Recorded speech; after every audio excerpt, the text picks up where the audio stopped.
Day, a family day traditionally spent with turkey and dressing and football. Today coming to you on NBC, an interconference matchup from the Silverdome. The Kansas City Chiefs, surprising co-leaders in the AFC West, have come to Detroit with Joe Delaney to go against the Lions in playoff contention themselves. They'll counter with their ace, Billy Sims. That rushing duel will unfold as the Lions and Chiefs go at it today. In addition, we'll follow John Brody as he takes to the sideline to coach his son's high school football team. At halftime, we'll bring you a Thanksgiving Day message from the President and enjoy a look at President Ronald Reagan's sports career in fact and film. Saturday Night Live's Joe Piscopo will be along with his views on halftime entertainment. We'll have special reports from Mike Adamle and Byron Day and a commentary from Newsweek's Pete Axtell, all today on a special Thanksgiving edition of NFL 81.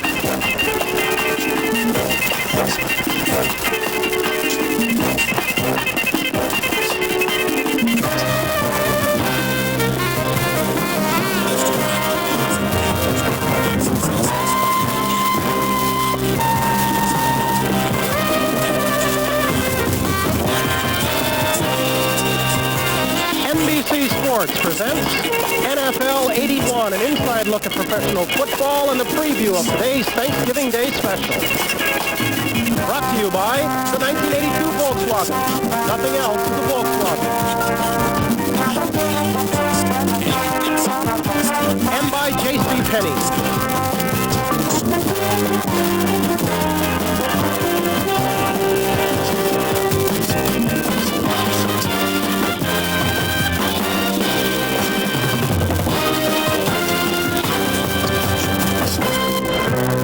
On the outskirts of Detroit sits the NFL's newest domed arena, the Pontiac Silverdome. Inside, it's 67 degrees, and for this Thanksgiving Day special, over 80,000 fans have come inside to watch the Chiefs and the Lions go at it in an important interconference matchup. And good afternoon to all of you. Welcome to NBC on this Thanksgiving Day. I'm Bryant Gumbel, and from all of us associated with NBC Sports, our very best to you and yours. Hope this holiday finds you all in a very happy and peaceful times. We've got a busy day ahead of us. We're going to be joined by some very special reports and some special friends. Dick Enberg and Merlin Olsen will be along with the call, and Mike Adamle will be stopping by. And oh yes, we've got our Pete Axtell, who's already found a special friend. Thanks, Bryant. You know, picking games this year, I've listened to the Wizards, the Brain, the Lock, anybody's opinion. 3 over 500 on Thanksgiving Day. At this point, I'll try anything. What do you think about things? Well, I'm trying for this information. Let's go to Dick and Merlin and hear some other points about the game.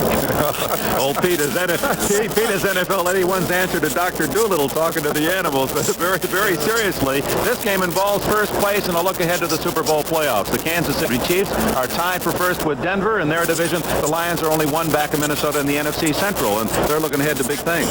Both these teams glad to be in it and haven't been in for a while. They're both glad to be here right now. Is there any pressure associated with being on national television today? Yes, there is, Dick. All these players know that the players and coaches of the league are sitting around their TV sets. Even the ones getting ready for practice have a TV set on in that training room. And being watched by your peers puts a special kind of pressure on a game like this today.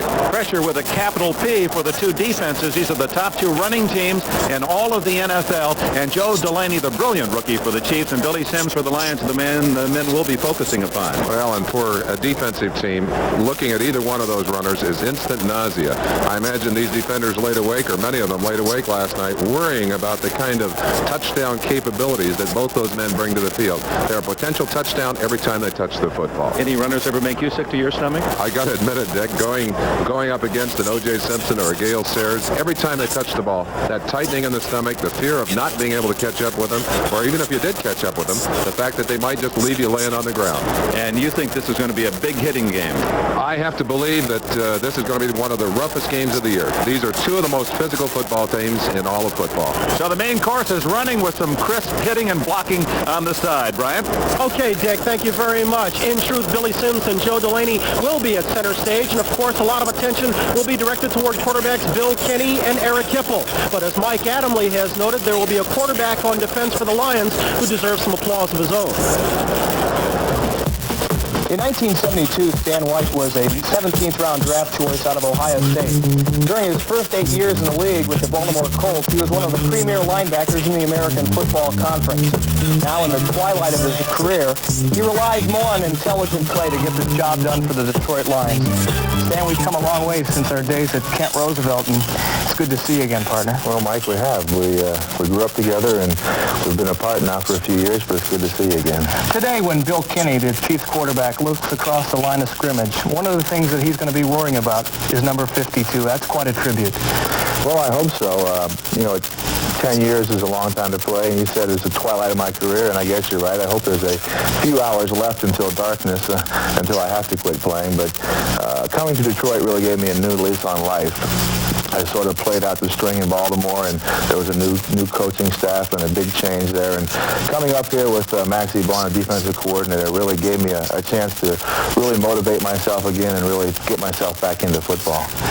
Well, Stan White is a coach on the field. We declare him our defensive quarterback, and with the formations that you have today, adjustments are necessary just about on every play. And we audibilize, I'd say, about 85% of the time.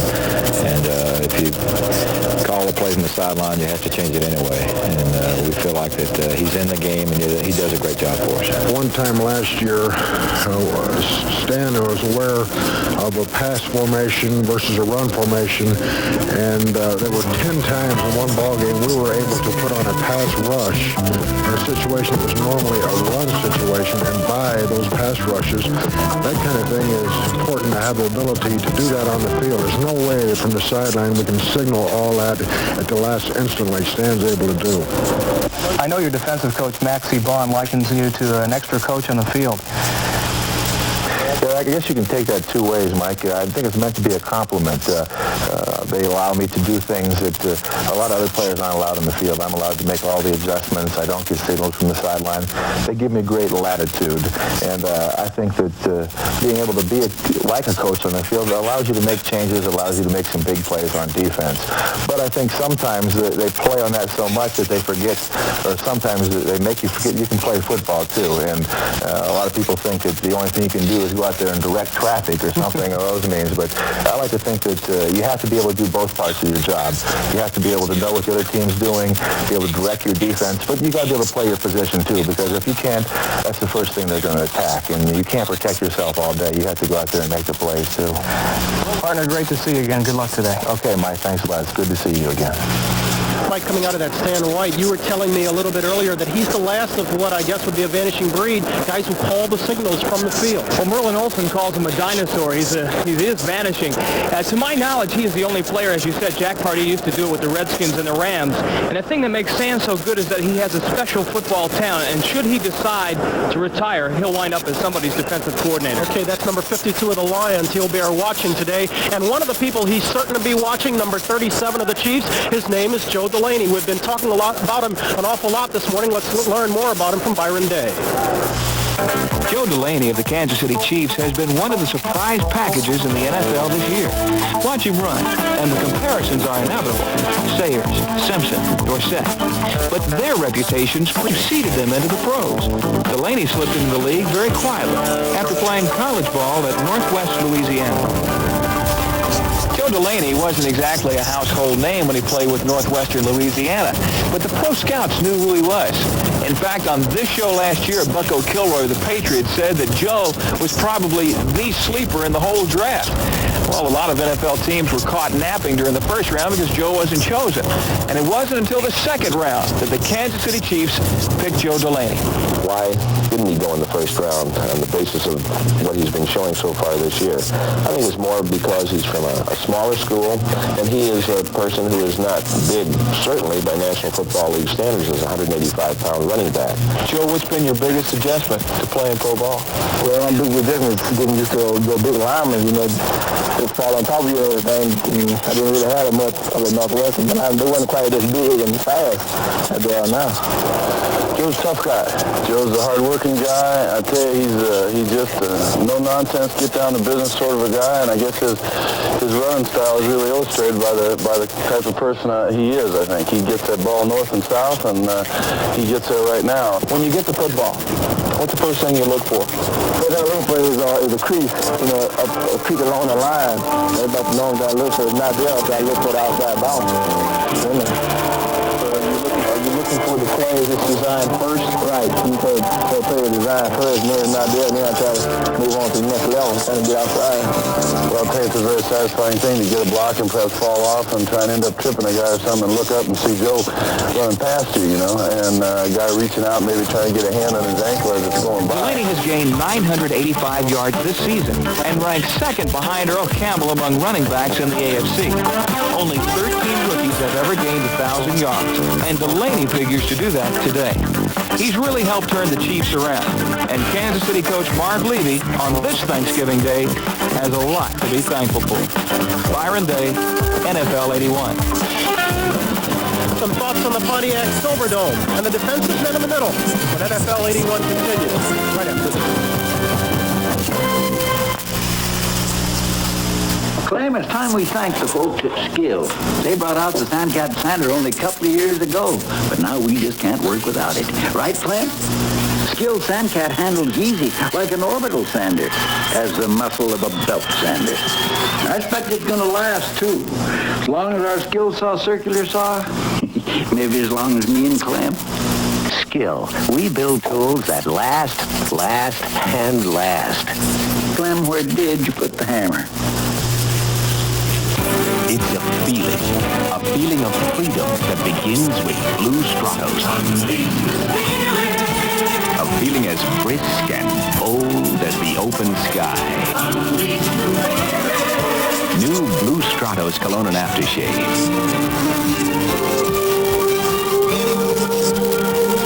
I like that smell.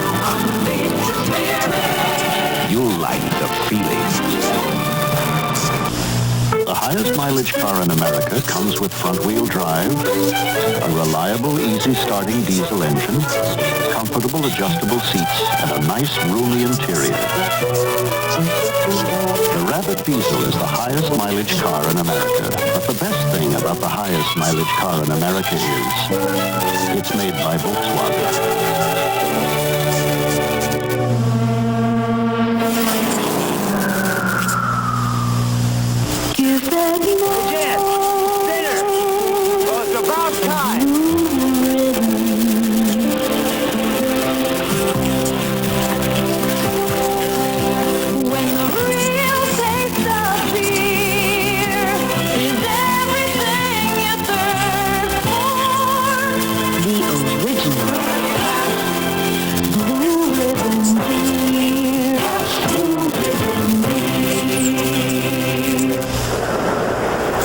Very appreciative of that banner that rests here in the Silver Dome, exactly 202 feet beneath the roof, a roof that consists of 10 acres of Teflon-coated fiberglass.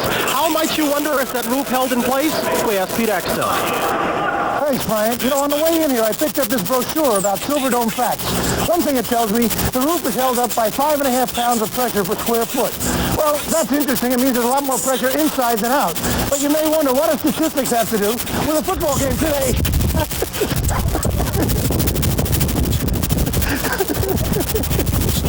Well, I think I just figured out the answer.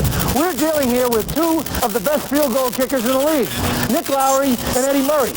Now, what if you open one of these doors in the right place at the right time just before a field goal attempt? This might give you the biggest home court edge since the Moscow Olympics, when they used to open a garage door in the stadium behind the Russian javelin throwers. And this is even better, because you can't bet on the Lubyanka line. Brian? Certainly, when Nick Lowry and Eddie Murray ply their trade today, all eyes will be on them. The same cannot be said of Don Parrish and Ken Kramer. They are the men in the middle for Kansas City's defense and part of that unappreciated breed known as the middle guard. In a 3-4 defense, there are 4 linebackers, 2 defensive ends, but there is only one man in the middle. Some call him a nose tackle, others a middle guard. And his ability to absorb punishment as well as dish it out is the key to pro football's 3-4 defense. No other position requires such a combination of quickness and strength. An irony of a nose tackle is that they are judged not by the number of tackles they make, but by the attention opponents devote to them. The nose tackle is the key to any 3-4 defense. He's the one that clogs up the middle. He's really the stalwart lineman. He causes things to bounce outside. He really makes things happen. The nose tackle can't get blocked one-on-one by a center. If he does that, it destroys a 3-4. You got to at least control the center and tie up 2 blocks most of the time.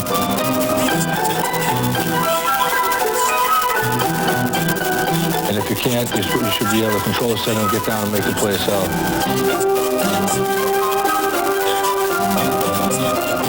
You got to do exactly what he's supposed to do in the heat of the battle on every snap. And I think that's the real key as far as defensive nose tackle is concerned. We feel it's important that they're willing to make a sacrifice, if you want to call it that. We simply call it playing the defense as we'd like to have it played.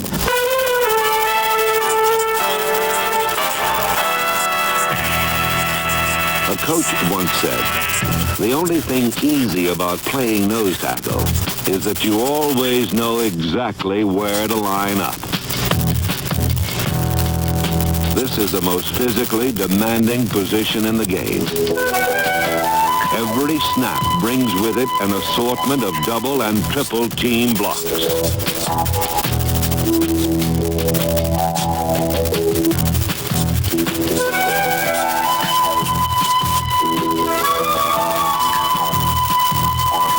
To excel at nose tackle, you cannot escape this beating, and because of this, only a few ever master the middle.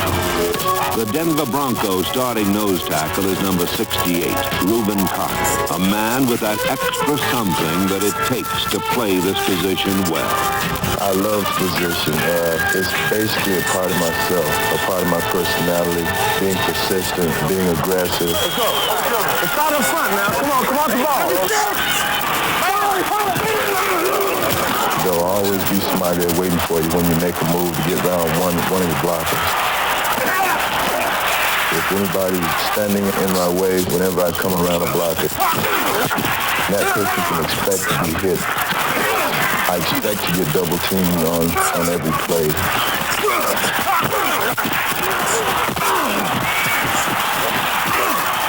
If I can get in and be a factor on any plays, it's really a delicacy. On this Thanksgiving Day, we've got a family story with a football bench. It involves our John Brody. We'll get to that after this. MCS, stereo for the senses. See the beauty of MCS. Touch the precision controls. Hear incredible sound. Feel it move you to a realm beyond.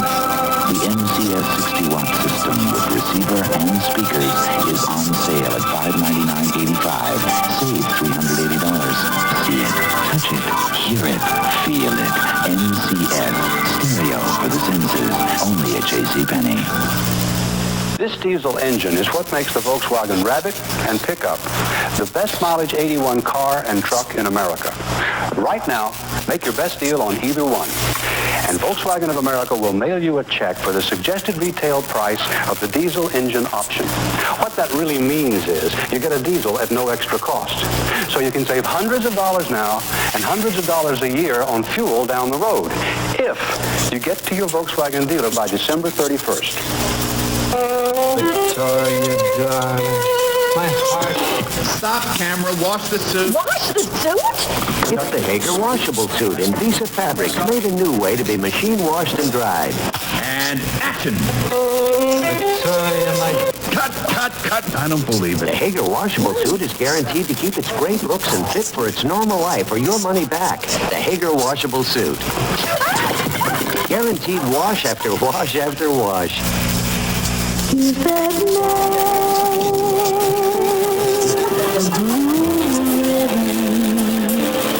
There you go.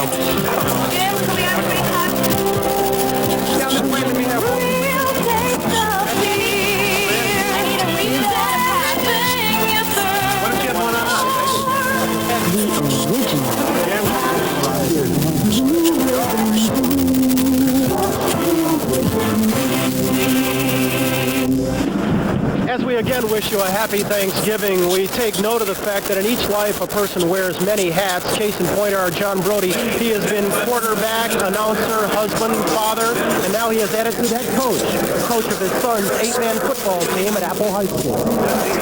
Ready, Anthony? All right. Can you run a little bit? Straight ahead. All right. I guess if you had 25 years of experience in the game of football itself, from high school through professional, you have so many experiences about relationships between players and coaches. That's my viewpoint, that what we're there to do is to help them, because that's the definition of a coach.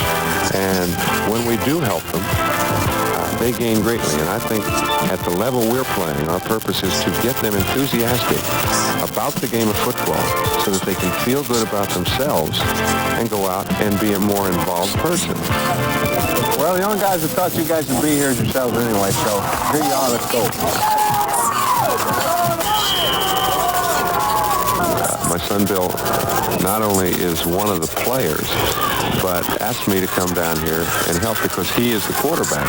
And the funny thing is, he'd never played or even looked as if he wanted to play a down of football before he came down to Apple School.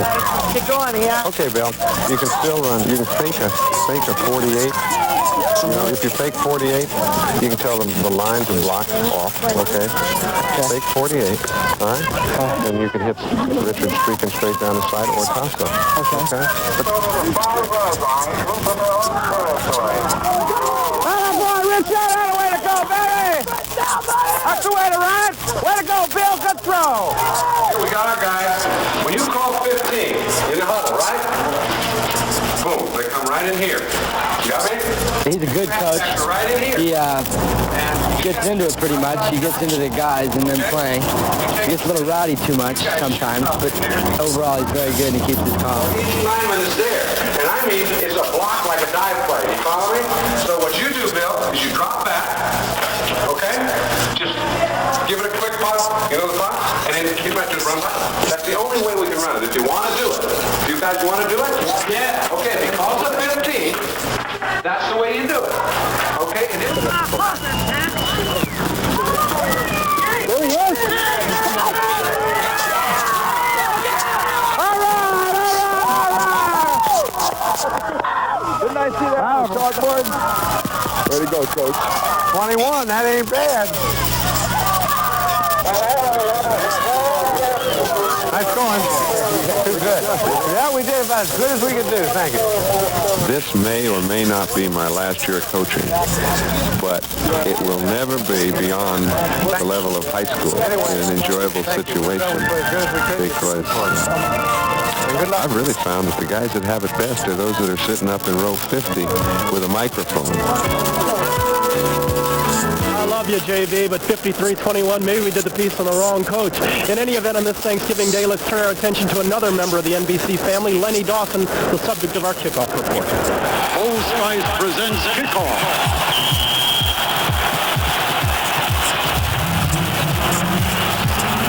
Kickoff is brought to you by Old Spice Aftershave Lotion, the fresh, clean scent women love. You're watching a quarterback whose career has raced along the exciting thin line that separates failure and success. He is Kansas City's Len Dawson, a superbly accurate passer and one of the great dominant quarterbacks who made the early years of the American Football League so different and so much fun to watch. But it started out like a bad dream. Pittsburgh had him for 2 years and said he couldn't pass. Watch him pass. Cleveland had him for 3 more years and said he couldn't pass. Watch him pass. Lenny could put the ball almost any way he wanted. He loved the flare pass to the outside and would work the field zone for zone, step by step, and then just reach back and hit some miracle worker like Otis Taylor 50 yards downfield. But it wasn't until Super Bowl IV that he and Coach Hank Stram got a chance to prove their 3 AFL titles were worthy of respect. Dawson and the Chiefs won big that day and had 6 more years together. More touchdowns, more wins, more satisfaction.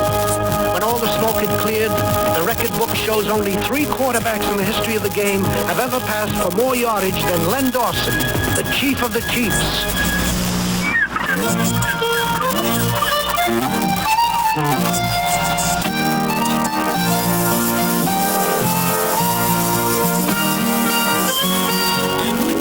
A little Old Spice has a lot of rewards. Old Spice is the clean, fresh, masculine scent so many women love. So even if you love only one woman, you'll love Old Spice, the man scent so many women love. We'll have some final thoughts and a commentary from our Pete Axtell. We return to the Silverdome on Thanksgiving Day.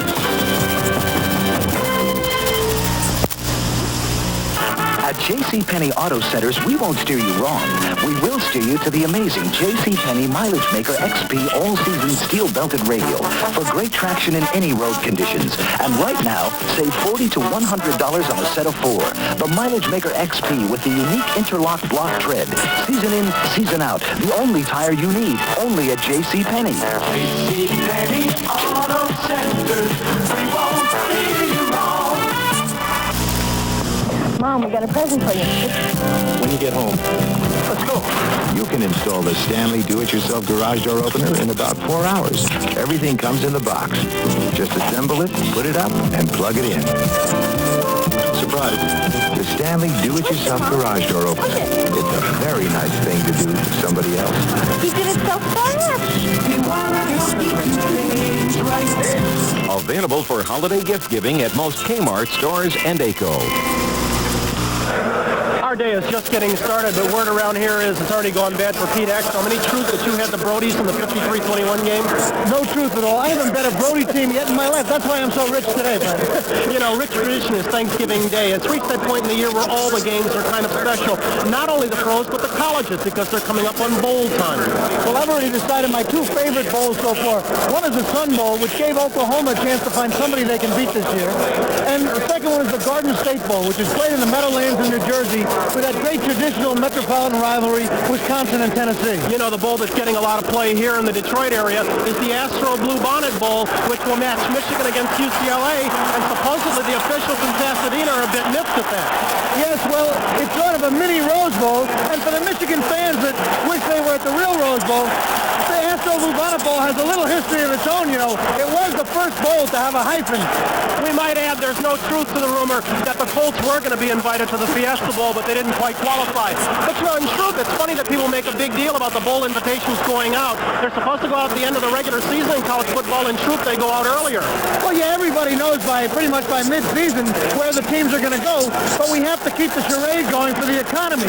Just think of all the limo drivers and cocktail waitresses that would be out of work if the bowl committee stopped traveling to scout the team. If they don't actually go out for sure, everybody knows. What about your pick today, very quickly? Who do you like? Well, interesting game, closely matched, but I can't go against the Lions at home. Take Detroit minus the 2.5. Okay, the Lions are unbeaten at home, and we're getting set for what we think will be a very good affair.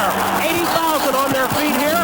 It'll be Billy Sims against Joe Delaney, the Kansas City Chiefs against the Detroit Lions. Dick Enberg and Merlin Olsen will be along with the call and the kickoff right after these messages from your local station.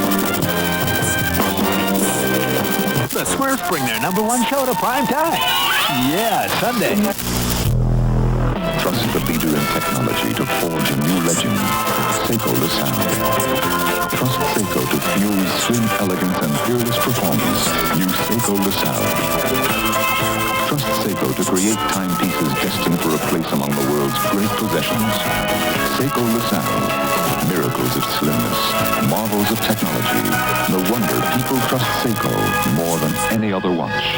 Seiko at your authorized dealer.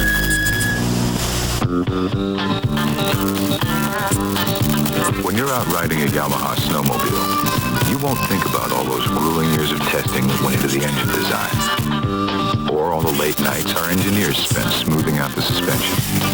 You'll just hit the throttle and head for no place in particular. We do all the work, and you have all the fun. But that's the way it should be.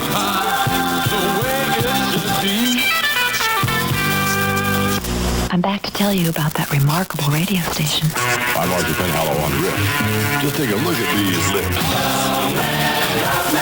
This is Ken Calvert with a half-hour commercial-free cruise on Riff. Get it up, Detroit. This is JJ and the Morning Crew on the Riff. Nothing matters but the weekend. This is Karen Savelli with another commercial-free Detroit cruise on WRIF.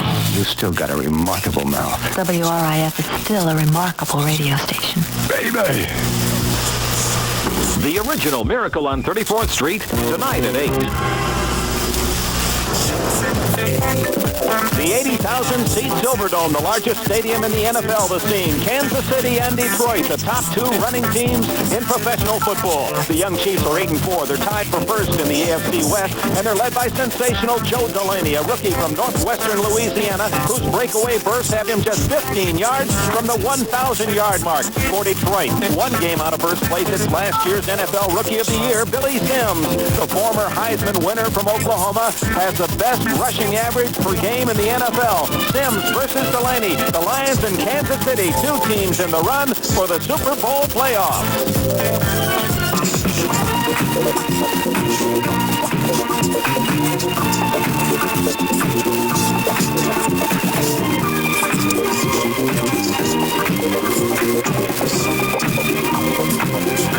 NBC Sports presents the best of the National Football League.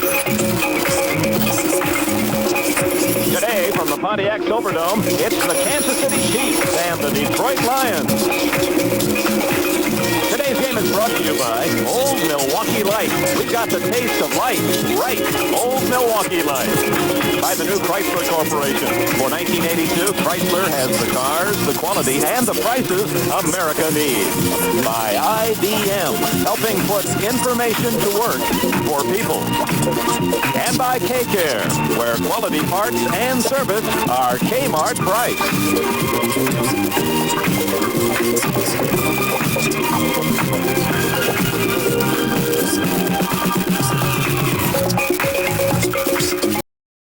The 8,000 Silverdome packed to capacity for this interconference game that features two teams with playoff ambitions. Kansas City in a tie for first in the AFC, and the Detroit Lions only one game behind Minnesota in the NFC Central.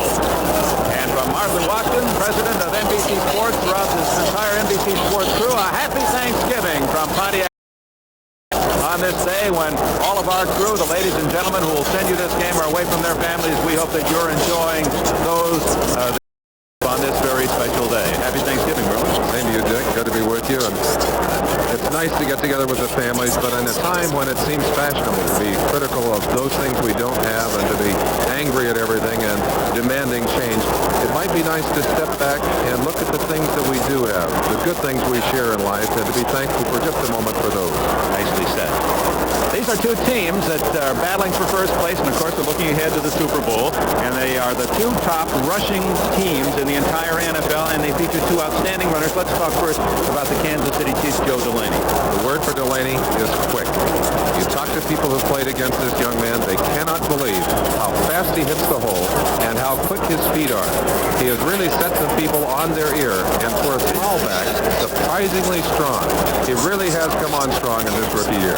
It's interesting that Delaney here, as he powers that rushing offense of the Kansas City Chiefs, the Chiefs and Lions 1-2 in NFL rushing. These two defenses are two of the three best against the run, so something will have to give today. For the Kansas City defense, they'll be focused on number 20 in Honolulu blue and silver.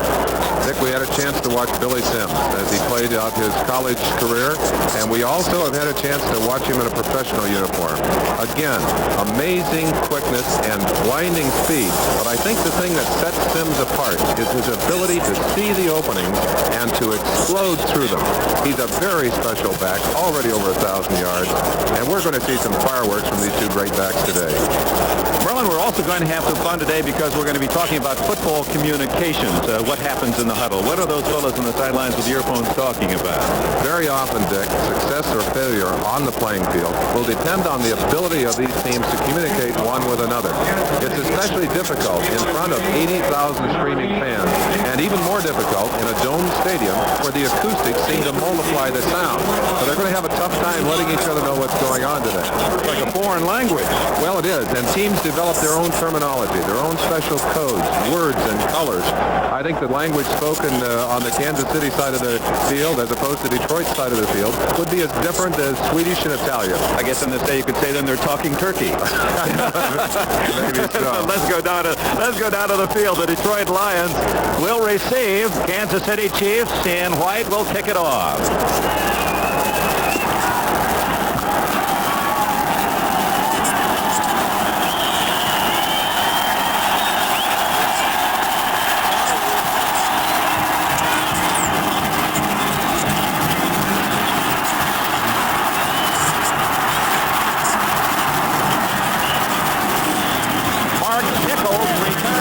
Detroit Lions to the 27-yard line. It's first down for Detroit. Eric Hipple, the young quarterback. Billy Sims, a brilliant runner, and Dexter Bussey, the all-time Lion rusher in history. Fred Scott and Leonard Thompson, the wide receivers. David Hill, bad knee, was not expected to start. The offensive line, Baldischweiler, Elias Fowler, Bollinger, and Dorney. Dorney regarded as the top offensive lineman and all-pro candidate. Hipple going to throw on first down and going long for Thompson. And the flag is down. It'll be interference against Eric Harris.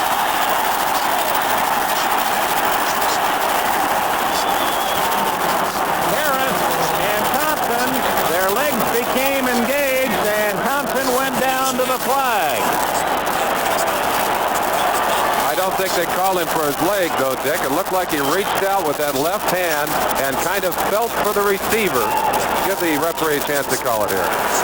Pass interference, number 44, first down. Our referee is Fred Wyand today. Here's a look at it. Now watch right at the end here. You'll see Eric reach out with his left hand. There's the bump right there. Bumped him with the hand and bumped him also with the hip. And of course, you simply cannot touch that receiver after the ball has been thrown. 38-yard penalty. Billy Sims, his first carry.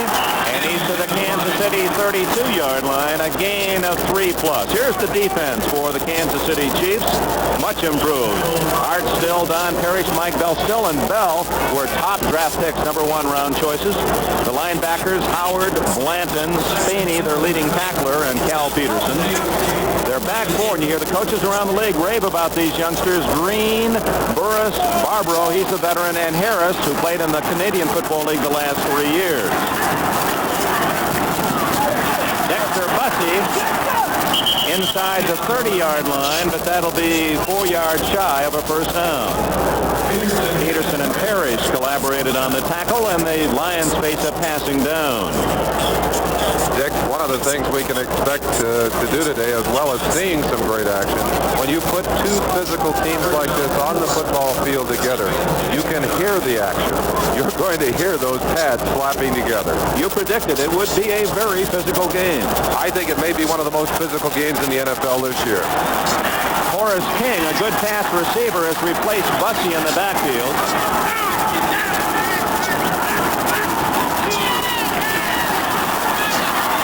Hipple. Freddie Scott out of bounds at the 11-yard line. Good throw by Hipple. He had to throw that right through the defensive back of the Chiefs. Hipple, a relatively inexperienced young quarterback, had his debut on national television, and what amazing cool he has shown. Gets the benefit of a ball there from Eric Harris, but still, that pass exactly on target into the hands of his favorite receiver today, Freddie Scott. You have to wonder, however, if Harris had maintained his feet, he might have had the interception. So the Lions, on a couple of breaks, are at the 11, and here comes Sims to the 9-yard line, a gain of 2. Sims from Oklahoma. When he's not playing football, he just likes to tinker mechanically with a car cars and trucks, 4th in the league. But look at that, 1,123 yards for Sims. He's missed 2 games. So if you prorate his average 112 yards a game, he would be the top rusher in the NFL. He's missed 2 games and still number 4. Eric Hipple, who has run for 6 touchdowns this year, has a 2nd and 8. Reverse.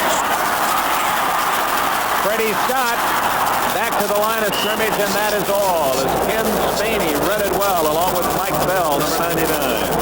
Play was really stopped by number 50, Cal Peterson, the man responsible for the reverse, flipped to the outside, and there was no place to go. The ball carrier had to turn back inside. Watch the reverse, and as the ball carrier comes back, you see right there, runs into the barrier. Number 50 has to duck back inside. They get him on the ground. That's what you have to do defensively. Keep the play inside. Both these teams are going to have to keep the speed in there where they got some body. 3rd and long. Hipple. Touchdown, David Hill.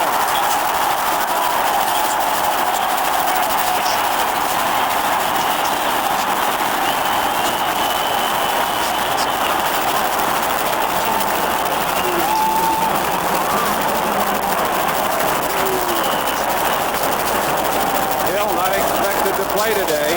Shows you right there why they need him in the game.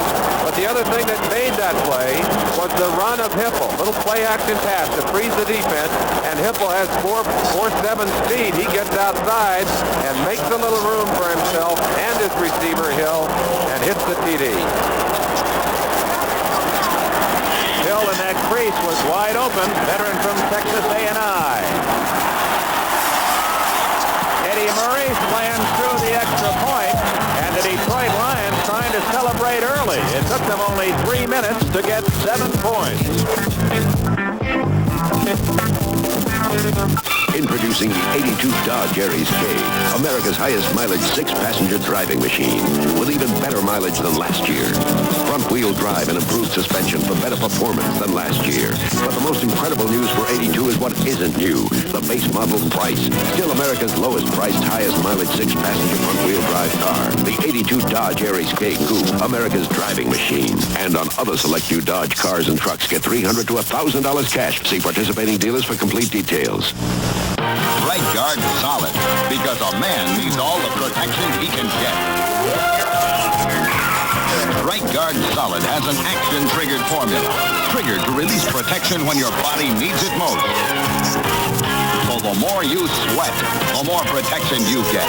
Right Guard Solid, action-triggered to help keep you dry and odor-free all day.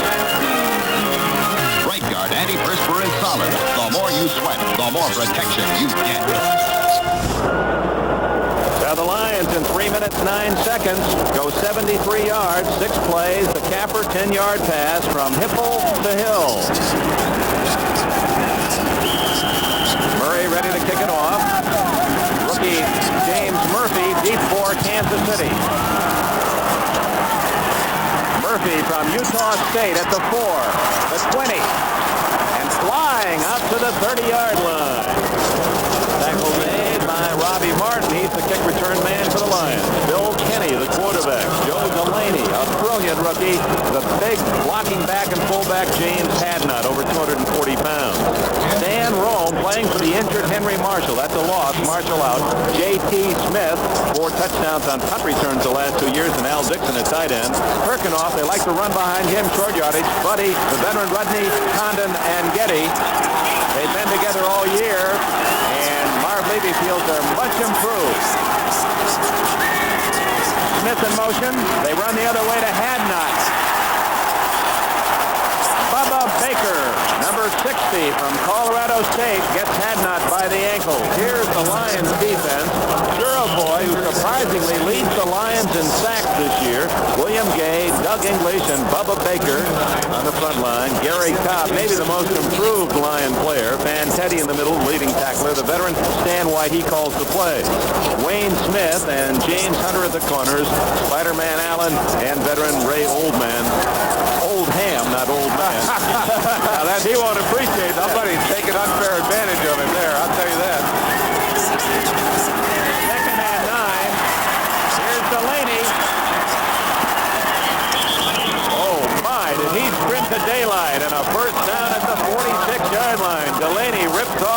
19 yards, which gives him 1 yard from the 1,000-yard mark. We mentioned the word quickness. Watch the explosion here. Almost a draw play, but look at the feet. It looks like everyone else is going at about three-quarter speed, and Delaney just flies through for the first down. You have to slow it down just to appreciate where he's going. He is a blur. Delaney. Northwestern Louisiana, first down, Kansas City at their 46, trailing 7-0 early. Hadnot to the 49-yard line, a gain of about 3. These two men that are coaching today both started with these teams in 1978. Marv Levy, Phi Beta Kappa and the Chiefs, and across on the opposite sidelines, Monty Clark, former coach for the San Francisco 49ers. And these two men have built their teams through the draft. They're both relatively young teams, not unlike Cincinnati, another team that has excelled this year with youth and a growing program.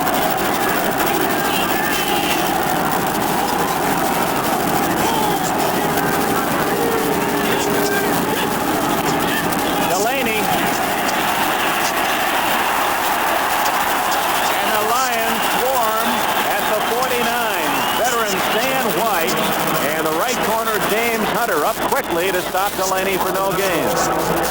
Jack, I asked Maxie Bond, the defensive coordinator for the Detroit Lions, how do you stop Joe Delaney? He said, we have got to keep him inside. We cannot let him outside. We've got to keep him in there where we have some tacklers. They were able to get the quick force on that play. They got a lot of people in quick pursuit. Delaney was able to get virtually no yardage. Bill Kenny faces his first passing situation. And he hits his man, J.T. Smith, first down at the Lions 41-yard line. Wayne Smith, quarterback from Purdue, made the tackle, and the Chiefs have a first down in Lion territory. With Marshall out of the lineup, he's going to have to go to J.T. Smith. Smith's not a burner of a receiver, has good speed, but more of a controlled receiver. You see him working across the middle, had a little trouble with his footing, but he knows where that yard stripe is. You see him look at that red marker on the sideline and drive for that first down. For those 44 catches, now 45, he is the leading Chiefs receiver.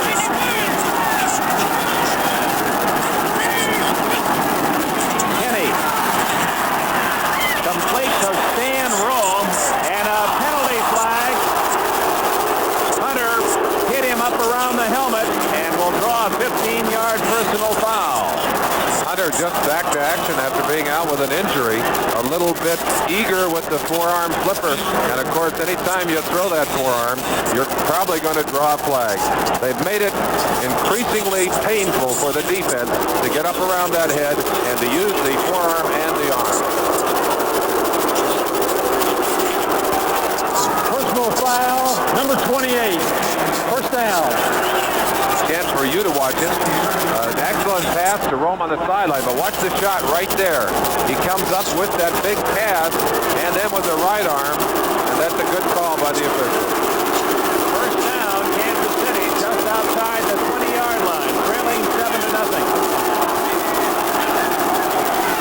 Hadnot. Good yardage as he slips inside the 15 before Doug English, the veteran tackle from Texas, can make the tackle. This is not just an average Thanksgiving Day entertainment game. This is a game that has big impact on the playoff picture. You've got Kansas City 8-4, and they are tied with the Denver Broncos for first and just a game ahead of San Diego in the west of the American Conference. And for the Detroit Lions, with Minnesota losing Monday night in Atlanta, the Lions are actually just a game at 7-5 for Minnesota, not 8-4. They're only one behind Minnesota. Delaney all the way to the 4-yard line and a first down before Stan White can make the tackle. I talked to some of the players who watched Delaney on film and a couple who played against him, and I asked about his quickness relative to other backs. I said, what about Tony Dorsett? They said he's quicker than Dorsett, and you saw it right there, that little stutter step, the move to the outside. An incredible back, and one that is surprisingly strong for his size. Remember, these teams both have outstanding rushing defenses. First and goal. No, that's Smith. Gets that Billy Jackson, who is just into the game, and Billy Jackson has a touchdown. Jackson from Alabama. They like to use him in short yardage. That's his 10th touchdown of the year. To put that into perspective, he's carried the ball 69 times on the season, Dick, and 10 of those for touchdowns, rushing touchdowns. Watch him here. Look at this surge of the offensive line. You get an extra block, 85 Beckman, the flanker, a tight end coming in there to throw the block, and they go right up behind Rudney and right up on the right side there and just push that whole defense into the end zone. Steve Fuller to hold for Nick Lowry. Good job by Fuller on the snap, and the game is tied at 7. A very impressive drive by the Kansas City Chiefs as their offensive line really knocking the Lions defense back, and we're tied at 7. Oh, Edna, the Toyota needs struts, brakes, and a new muffler. And if we can't get the car back by tonight, we can't go to your mother's for dinner. You'll never get all that done in one day. If you want your foreign car fixed fast, get the Midas Struts. Midas has foreign car struts, brakes, and mufflers in stock. I won't see my mother-in-law for a week. Get the Midas Struts. Nobody else has it. Hi, Mom. To win in competition, these guys got to get everything just right. And for guys like that, we worked harder at making a beer that's just right. Old Milwaukee Light. We got it right. Old Milwaukee Light. We gave Old Milwaukee Light a big beer taste, but still kept it less filling, and that makes it just right. We got it right. Old Milwaukee Light. Old Milwaukee got light right. Tonight, Michael Conrad and Barbara Babcock in their award-winning roles on the Emmy-winning Hill Street Blues. #1 with the critics, #1 in its time period. Each team scoring on its opening drive. 69-yard sign plays. Jackson a 4-yard run for the score, and we're tied at 7. Lowry to kick it off. Nichols and Hall are deep. This one will go to the rookie Nichols at the 7. And he gets to the 24-yard line where the Lions will put it in play. The tackle made by Curtis Bledsoe of the Chiefs. Curtis Bledsoe, an excellent special teamer, backup running back. Certainly one of their favorites when it comes to putting him into the pattern on the kickoff team, punt team. Watch him right there. Comes down, bounces off one block, gets right there to get a piece of that tackle. Good special teams play. Kansas City doing a good job of coverage throughout the year. 6:26 left in the first quarter. Quick hitter. And a good gain out to the 32-yard line for Dexter Bussey, the 8-year veteran from Texas Arlington. Dick, one of the things we can look for today, since these two teams do have such potent running attacks, is the use of the play-action pass. Very, very tough for the defensive linemen to read pass when they have to respect the running ability of backs like Delaney and Sims. So these quarterbacks will use that to buy a little extra time for them to get the ball downfield.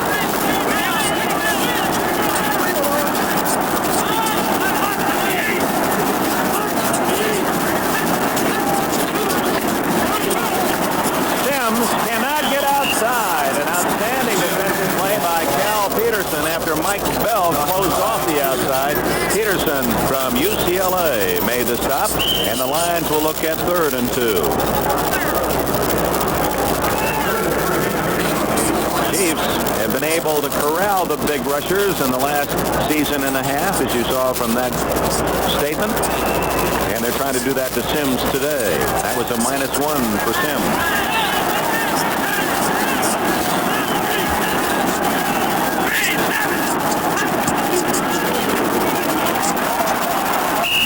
Bussey up the middle for a first down at the 35-yard line. Gary Spaney from Kansas State made the tackle. Merlin Olsen commented about these two teams. You have running teams, and they like to block you off that line of scrimmage, that it'd be a physical game. And the sounds already have underlined that statement, Merlin. Let's give it a listen this time, see if we can hear the pops.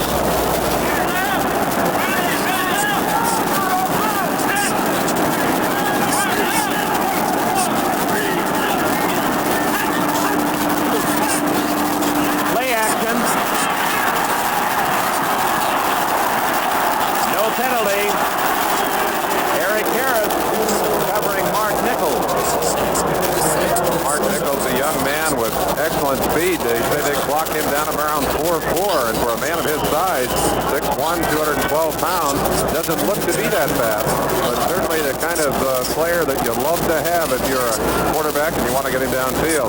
Harris did a fine job. He'd been victimized earlier on that same kind of play down the sideline, called for a play that set up the touchdown, there to knock that one away. Rick Kane, number 32 from San Jose State, has replaced Sims in the backfield.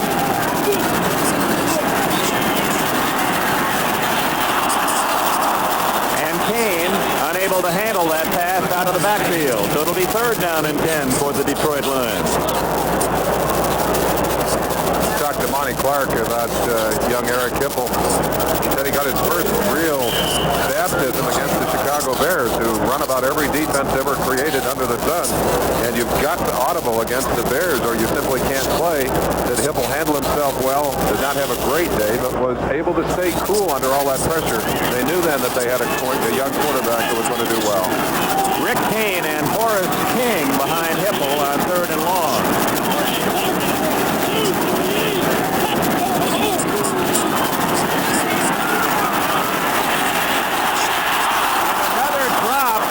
King could not handle the ball. Could be that Thomas Howard, number 52, got his hand on it, but it appeared to be Lion completion until Howard interfered.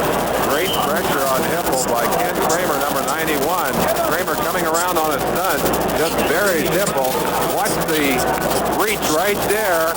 Looks like a little bit of a strip. It's exactly what Howard was able to do. That was the reception until Howard stripped the ball away.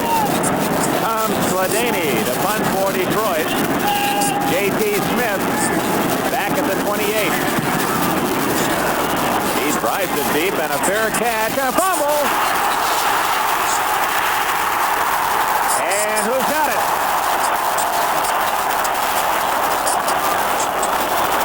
Number 31, Ken Calicut of the Lions. You made the comment yesterday when we were watching practice. Ken Calicut has the look of that dedicated special teamer. They're almost like boxers with that kind of concentration. Down there, just flying to the outside. There's the pressure right there on number 86 that puts it to the outside. J.T. Harrison. Harrison, dependable receiver. You won't see that very often. Great play by Calicut. Big break for the Detroit Lions. He's from Clemson. We'll be seeing them in the Orange Bowl on New Year's night, and Calicut gives the Lions the ball at the Kansas City 26.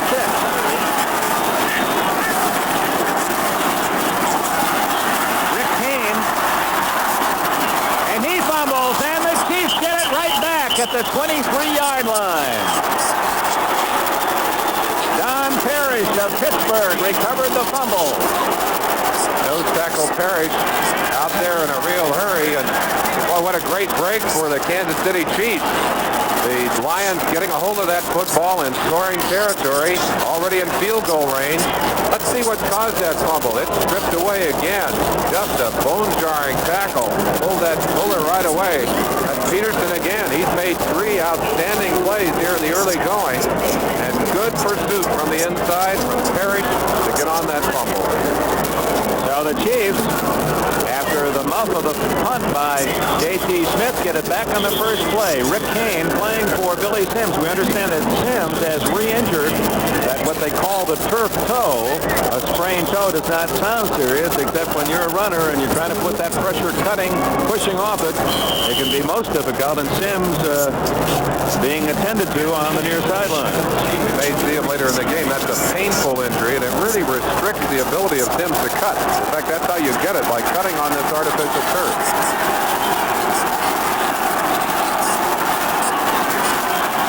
Delaney.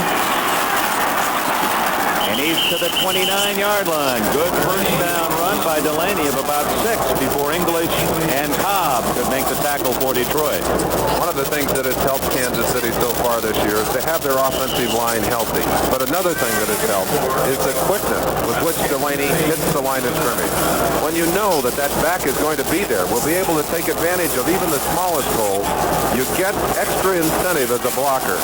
And certainly Kansas City's line has had that this year.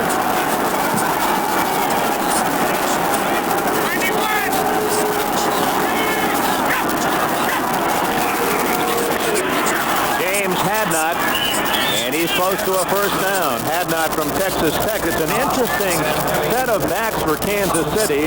Delaney's a rookie. Hadnot's in his second year. He's the old man. Billy Jackson and Curtis Bledsoe, the only other two running backs active on the squad, are also rookies. It's a tribute, I think, to the conditioning of those two, that there are only two backups on this team. That seems a little risky to me. Hadnot, by the way, went over 100 yards last week. He's not just a blocker. He can carry the mail. Third down and less than a yard. They like to go to Billy Jackson, 43 in this spot, and they do. Going to be close. They like to put their third tight end, Beckman, number 85, in motion from a flanker position, and normally he'll come all the way across and block. On that occasion, we've never seen him do it before, he turned around at the center position, started back. Jackson from Alabama, they feel that was really a steal in the draft. Kansas City, they got him in the 7th round. He was Bama's leading rusher as a senior last year, and yet was still available in the 7th round, 5'10" and 223. First down at the 34-yard line. J.T. Smith to the right, and now both receivers go left, Smith and Stan Rome. Tight end Dixon on the right side. Intercepted. Stan White. White, a linebacker, has his 31st career interception. That leads the active linebackers in the NFL.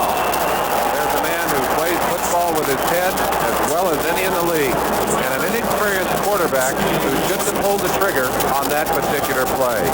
If you see White in position to take it away from him, does it with simple ease. We talked about communications. He is the defensive communicator and a dinosaur in the NFL, and we'll pursue that as we continue. Looking for good fuel economy? General Motors new cars and trucks offer impressive EPA mileage estimates. And financing from GMAC can go a long way towards helping you get the kind of fuel economy you want today. You see, automotive financing is GMAC's only business. GMAC not only has money available, but at rates that make good sense. Ask a GM dealer about GMAC, the financing people from General Motors. Radio Shack makes Christmas dreams come true.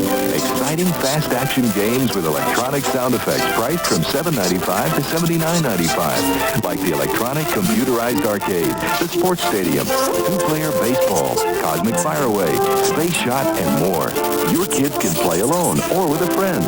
Challenging entertainment for kids 6 to 60. Hours of fascinating fun are waiting for you only at Radio Shack, your Christmas electronics store. We pause briefly for station identification. This is the NBC Television Network.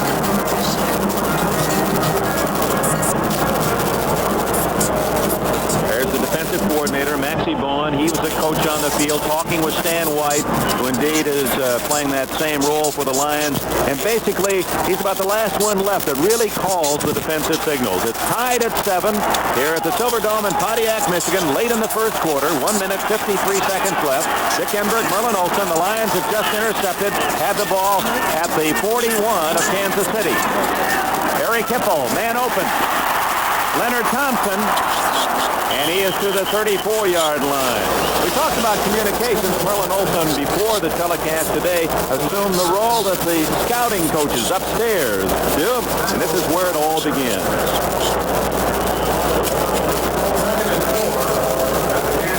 It's early morning, and the area around the Kansas City bench is quiet.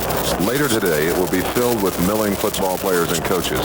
It's extremely difficult to see the game from field level, so the coaches have had to find a way of getting above the action. This is one of the coaching booths, and from here, the coaches of both teams will be connected to the field with headsets. They'll be passing information offensively and defensively to the coaches on the field. All right, Merlin and Marv Levy, who has his own lineup of communicators, saw Billy Sims pick up a first down at the 29-yard line. Coach coach is in touch by telephone communication with those assistant coaches in the press box. Leonard Thompson wide right with Freddie Scott slotted right for Detroit. Sims cutting back against the grain to the 26-yard line, and a short gain of 3. Gary Spaney made the tackle, number 59. They've wrapped Sims' toe. They've gotten him back into the ball game. Although he lost his shoe on that play, he had to tie it back on. Spaney, a fine, aggressive football player, the best of the Kansas City linebackers. Very, very physical, and certainly those linebackers a great combination of speed, quickness, and strength. Sims now has 12 yards rushing, Delaney 30 yards in their individual battle in this first quarter, and that first 15-minute period has come to an end. Here at the Silverdome, the site of the Super Bowl. Next January, it's the Detroit Lions 7 and the Chiefs of Kansas City 7. We wish everybody in Hood, Texas and all over the country a happy Thanksgiving Day.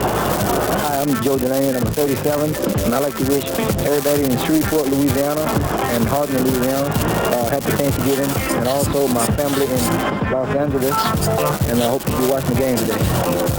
Oh, Fred, what a lovely piece of furniture. Giant TV, too. That's fantastic. Oh, that's Quasar. Oh, hot dog. That's fantastic. That's Quasar. Beautiful stereo tuner, but where is your turntable? It's inside. That's fantastic. That's Quasar. Okay now. One great idea after another. All you people in motion, here's a good notion. The telephone credit card. The easy way to call. Easier than carrying a whole lot of change. You get a monthly record of your calls. Apply at your Bell Business Office for your free card. Mrs. Wilson. Hi, Mom. It's the newest Mrs. Wilson. All over the land, call soon as you can. He's the working man, forging dreams with fire, building, moving mountains, always reaching higher. He's the wheels that move a nation, the stitching in the seams. He holds it all together. He wears Levi's jeans, cause he knows we still build the Levi's jeans that helped build America.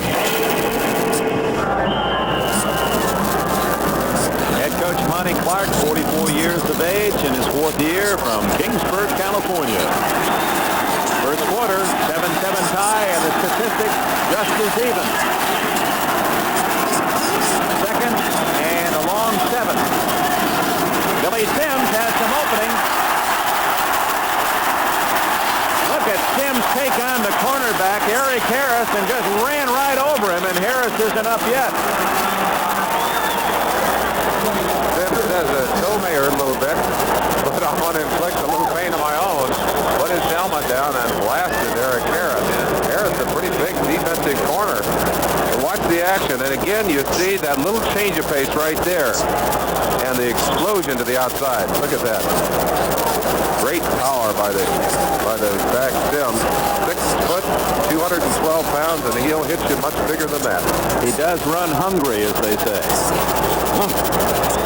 First down, Lions. Vince Thompson from Villanova, rookie, and Dexter Bussey, now the running backs. You saw the coaching box upstairs. Bob Snelker, former Green Bay player, not former Green Bay coach, Los Angeles coach, New York coach, is calling the plays now for Detroit.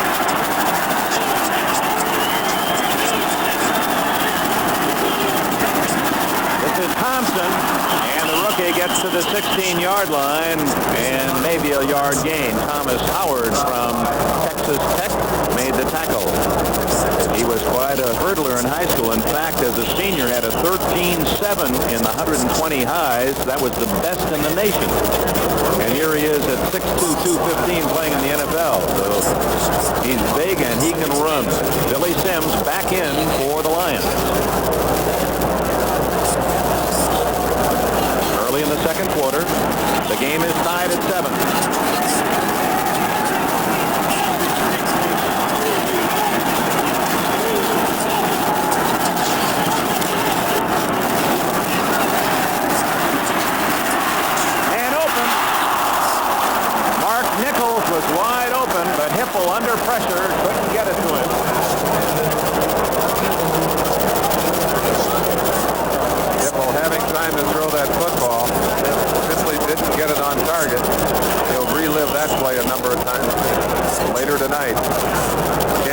watch pure drop back, no play action fake, gets time to throw the football. A little bit nervous in the pocket that time. Nichols wide open. They're coming under the zone defense there, and that should have been a completion. Third down, and just over 10 yards to go for the first down. Lions have been successful thus far on third down.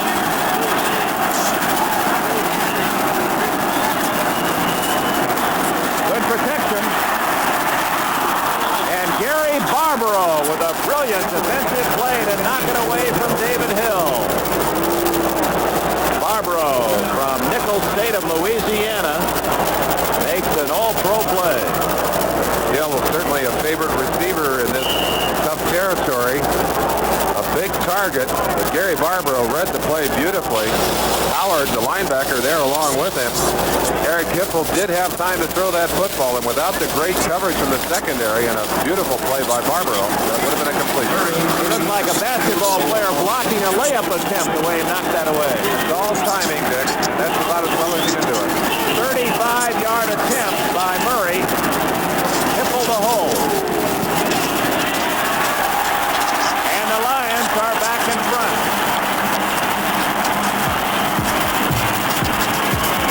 34 yards officially, and the Detroit Lions take the lead 10-7.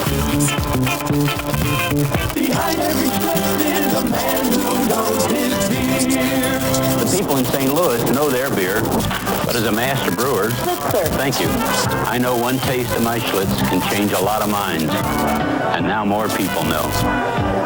I like Schlitz better than Bud. I'm a Miller drinker, but you have to taste Schlitz to believe it. It's Dillinger. Your Schlitz tastes good. It's a good tasting beer. Here's to it. Behind every Schlitz is a man who knows his beer. Can an American driving machine outdistance every Datsun on the highway if we put a gallon of gas in every Datsun?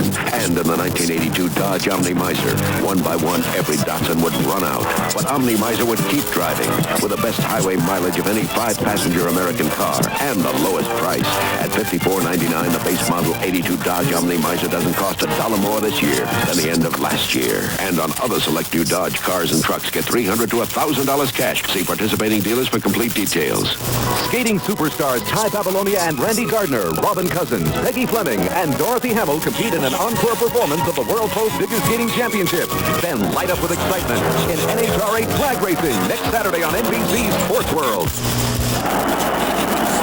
Much at stake today here in the Silverdome. The Chiefs deep to return. James Murphy and Eddie Murray of the Lions will kick it off. It's 10-7 Detroit early in the second quarter.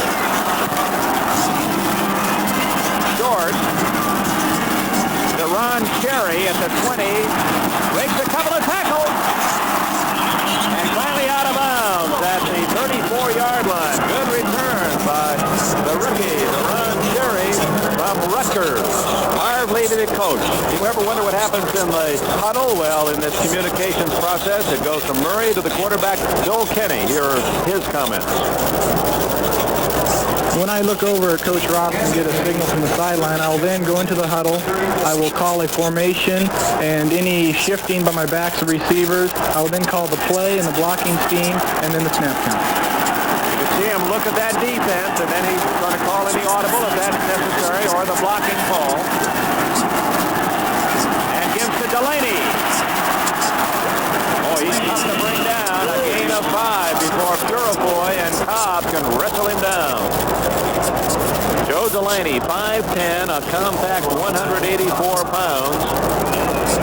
He broke Sidney Thornton's records at Northwestern Louisiana. Thornton, of course, the outstanding running back with the Pittsburgh Steelers. When you heard Kenny talking about his huddle and what is said there, very important that that be done quickly. You've only got 30 seconds to get the play off. You've got to take the signal from the sideline, let everyone know what they have to do and when they have to do it, and then move to the line of scrimmage.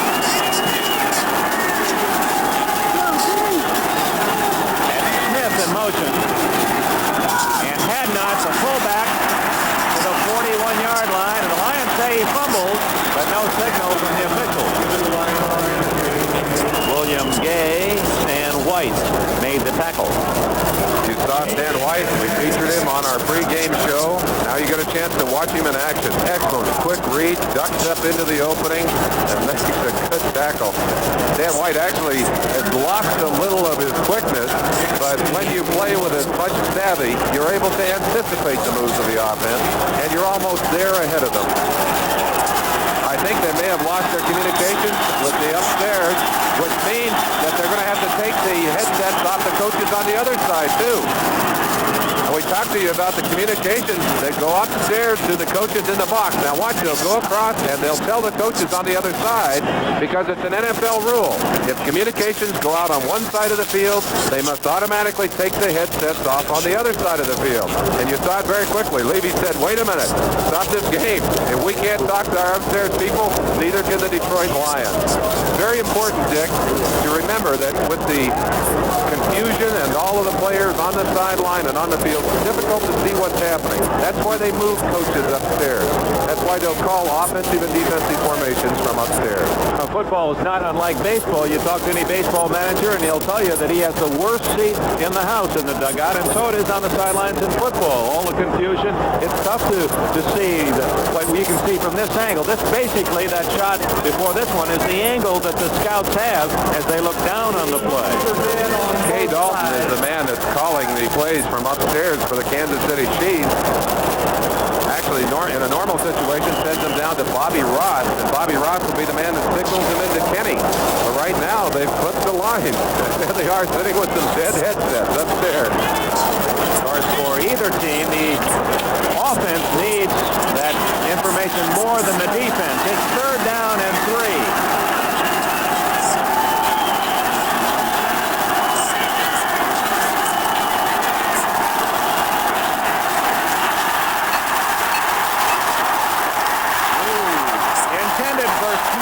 Incomplete, but it was Dan White who hit Kenny and forced the pass to flop a bit. Dick not only hit him, but forced a very bad pass that came dangerously close to being intercepted. The blitz coming from Stan White, again anticipating well, got the count and zipped to the inside. And Kansas City's going to have to kick it away. There's the pattern right there. Now watch how close that was to being intercepted. Thrown on the inside of the receiver. J.T. Smith had to turn back around, unable to get his hands on it. Robbie Martin deep. Jeff Gossett to kick. Martin at the 20. And down at the 25 with a good open field tackle by Charles Jackson, number 51 from the University of Washington. Timeout. The Lions lead the Chiefs 10-7. 11 minutes left, first half. This is no way to treat a personal luxury car, but this is no ordinary personal luxury car. This is the new Dodge 400. The cockpit says personal luxury, but here's the difference. Front-wheel drive, rack and pinion steering, McPherson struts, electronically controlled engine, and another extraordinary difference, extraordinary mileage. Dodge 400 is no ordinary personal luxury car. It's a personal driving machine. Dodge 400, America's personal driving machine. Big parties, little parties, those very special parties. They always sparkle with Canada Dry.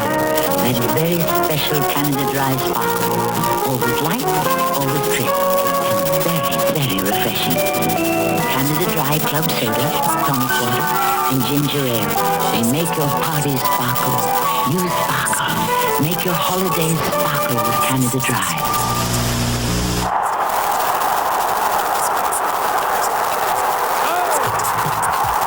The outcomes have been incredible. Next Sunday, don't miss a dynamite doubleheader as the road to the playoffs continues on NBC Sports. Now, are they putting him on? Maxey's putting, no, he's got it off still. In fact, you can see Maxey with his in his hand or on his belt. Snelker calls the play. Okay. All right, well, just show the coaches then. You want to do something? Show the Detroit coaches. They've taken theirs off now. Okay. Lions assistant coaches, Snelker, Seifel, Dahl, Phillips, and there's the Kansas City booth. And Kansas City, apparently the telephone communication now back intact. Who was it that played Alexander Graham Bell in the movies? Don Amici? Happy Thanksgiving. Happy Thanksgiving, Don Amici. But you notice they made the Detroit coaches take their headsets off. Now it appears that Kansas City has their sound equipment working. They'll allow Detroit to assume communications with the booth too. Lions lead 10-7. Here comes Sims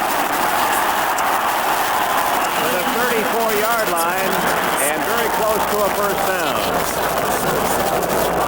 Just by way of feeling the tempo of this game, Dick, looking back at the 2 turnovers that gave Detroit field position and only able to get 3 points out of that, that may be costly before this game is over. Sims showing a noticeable limp as he comes to the sidelines.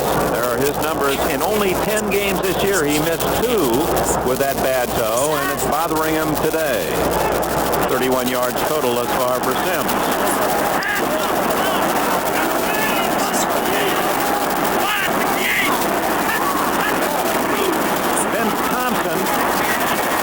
Enough for the first down at the 36-yard line. Gary Spaney, Cal Peterson, Dino Mangieri in on the tackle. Mangieri, number 74 in the lineup at the moment. Number 99, Mike Bell. What a specimen he is. Certainly one of the most physical pass rushers that we've had a chance to see in a long time. Can you imagine what kind of defensive play that must have been for Colorado State? They had Bubba Baker at one side and Mike Bell at the other. I hate to tell you that they didn't have a very good record in those days either. They must have done a lot better here than they did when they were in college. Sims back in. Short yardage on first down. Thus far in the early returns, the Kansas City running game has had a little more explosiveness than the Lions, but the Lions lead on the board at 10-7 with 10 minutes left in the first half.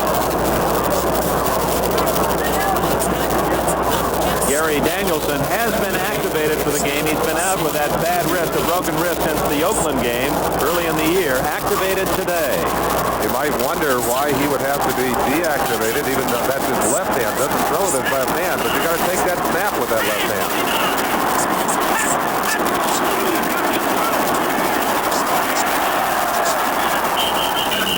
Good yardage by Horace King. Was that Sims? It was Sims. Sims shooting through for a considerable game before Lindstrom and Howard can make the stop. Dick, you got to be flexible. Bob Snelker, who's the offensive coordinator for Detroit, has now gone onto the sideline because he could not communicate with Monty Clark. Oh my! What a spaghetti! You know, we're going to be blamed for this. Honestly, we wanted to just talk about communications, not the failure thereof. But Snelker has gone down to the sideline. He's standing right next to Monty Clark to help call the plays on the sideline. Horace King now in the backfield. Here comes Sims. In a passing down, the Lions try to cross up the speed for the run and are short by 2 yards. It'll be 4th and 2. Whitney Paul made the tackle. He's from Colorado. Paul, a converted defensive lineman, lifted up to a linebacker, and now occasionally will go back into that defensive line position. You see Hippel coming off. Now this is another part of communication. Coming off to be debriefed by the coaches on the sideline. Talk about what they did wrong, what they did right. J.T. Smith at the 16-yard line. 10 men on the line of scrimmage.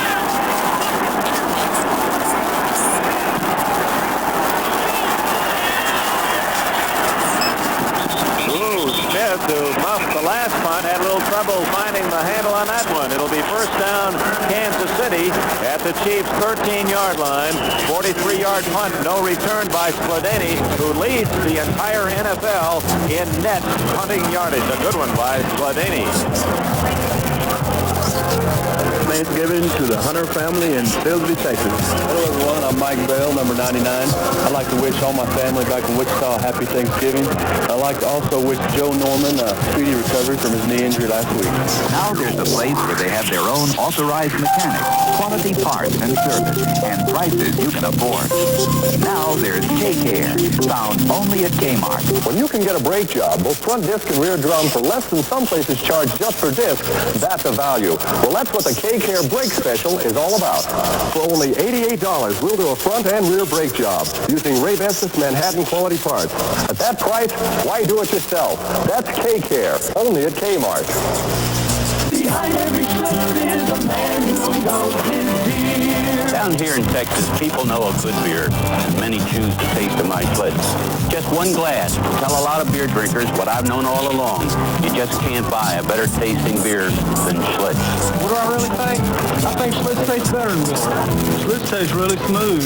Mr. Soldier, your Schlitz tastes good. It really does. I'm glad you like it. Behind every Schlitz is a man who knows his beer.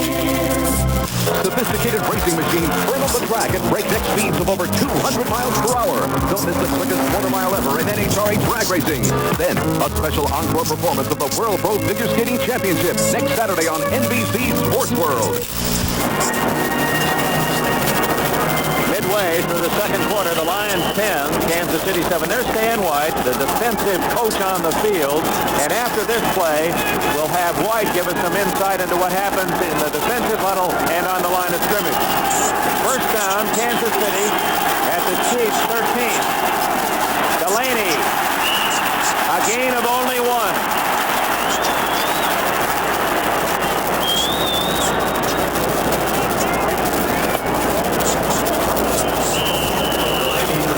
White, not only a smart football player, but very capable in calling the defenses. When I step in the huddle, the first thing I have to do is call the alignment for the defensive line. We usually get into what we call an under front for our running situations, or we can go into what we call our pass rushing front, and I give them what we call a blue call. Then I go into the coverages that we are going to use. A lot of times we use zone coverage in first down situations and second and short situations. Or I call into a man-to-man defense that we use in our passing situations. Or we can also make special adjustments according to how the game's going. We may want to call a blitz, what we call a dog at times. We may want to go into our nickel situations where we bring in 6 or 5 defensive backs. And we have several different adjustments we can make throughout the game according to what they've been doing or what they've been successful with against us. Oh, it's easy. I asked him, I said, how many defensive audibles do you have? He said, at last count, over 160 that can be called on the field, and he said there are more now.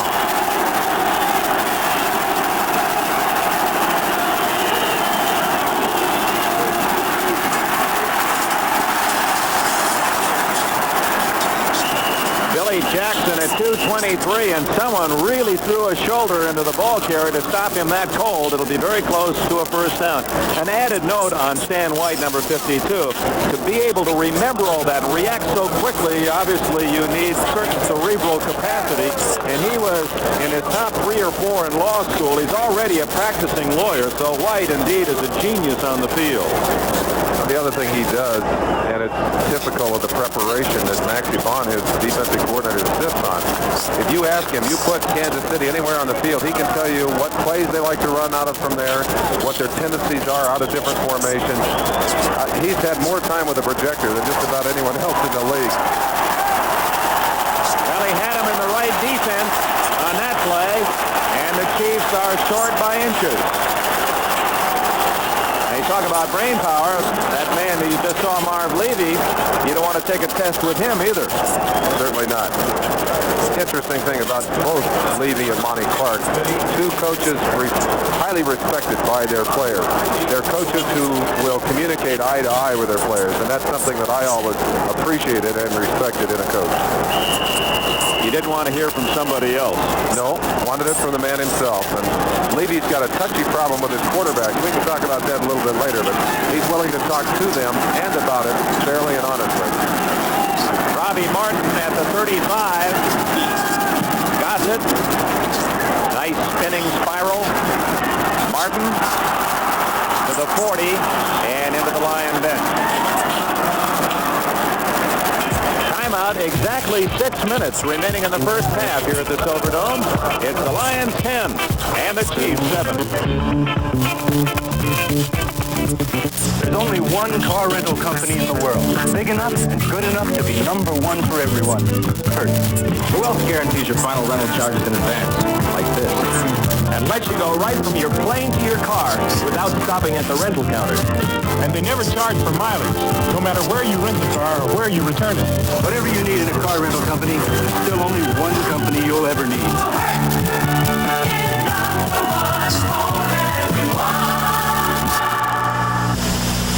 Dear Atari Anonymous, ever since we got Atari video games, our next-door neighbors have moved in. They'd rather play Atari Air Sea Battle than go home. They'd rather play Atari Missile Command than go home. This game's so ingenious, so involving, so intense. I ask you, Atari Anonymous, how far does this good neighbor policy go, huh?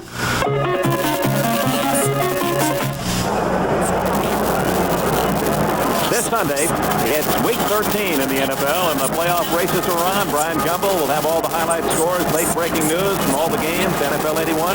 Then regional football action continues, featuring AFC Central leading Bengals against the Browns, the game for Ohio bragging rights, and Denver travels to San Diego to play for the AFC West lead. Check your local listings for the game and time in your area. Another big Sunday coming up on NBC Sports. Lions lead 10-7, first down at the Detroit 40.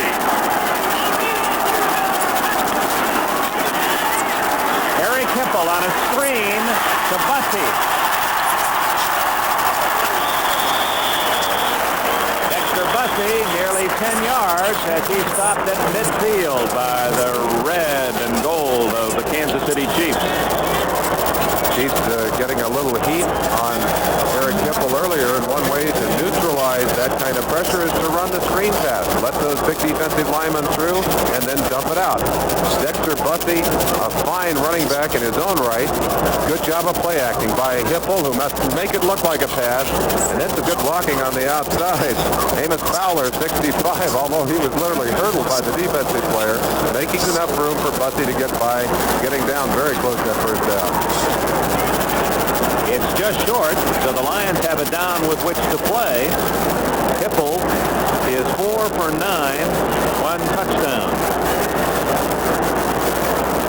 One of the NFL assigned officials on the sidelines communicating with the referee about what we do not know, but we're going to find out. He's just telling them that the sound systems are go and the coaches can put on their headsets.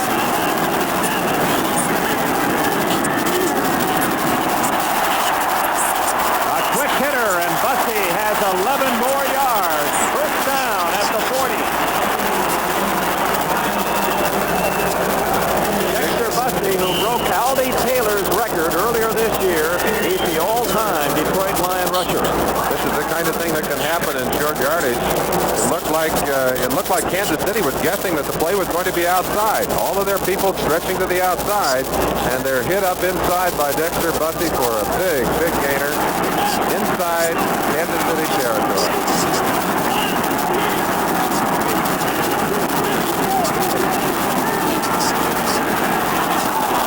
Good coverage by 44 Eric Harris, and Hipple wisely threw that one awry because Harris had a touchdown the other way if Hipple had thrown that one on the mark. We talk about young quarterback. Hipple just getting his feet wet as an NFL quarterback, but knew enough to zip that one over the top. Or if he didn't know enough, he did it accidentally, and certainly that was the right thing to do. You made an interesting comment yesterday about Hipple. You get a young quarterback such as Hipple, and usually they'll play well for a couple of games, but almost invariably they'll have a little dip, a little decline. Hipple has been surprising to you. He certainly has. To be able to keep his cool and maintain his collective calm during this very pressurized period of time.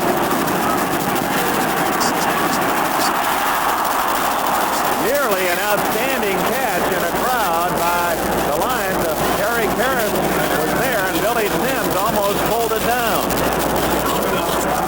Thompson coming from the sideline with the play. We told you Bob Snelker is still on the sideline.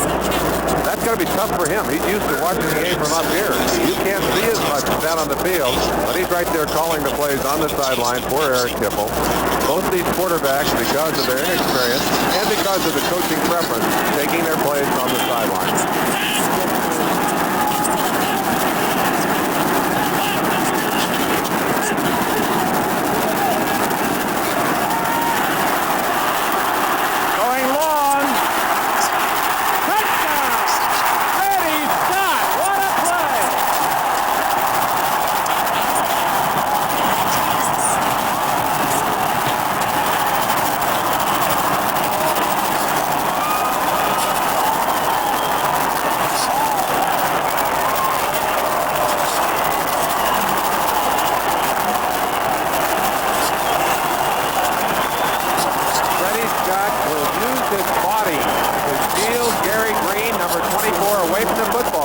has perfect position.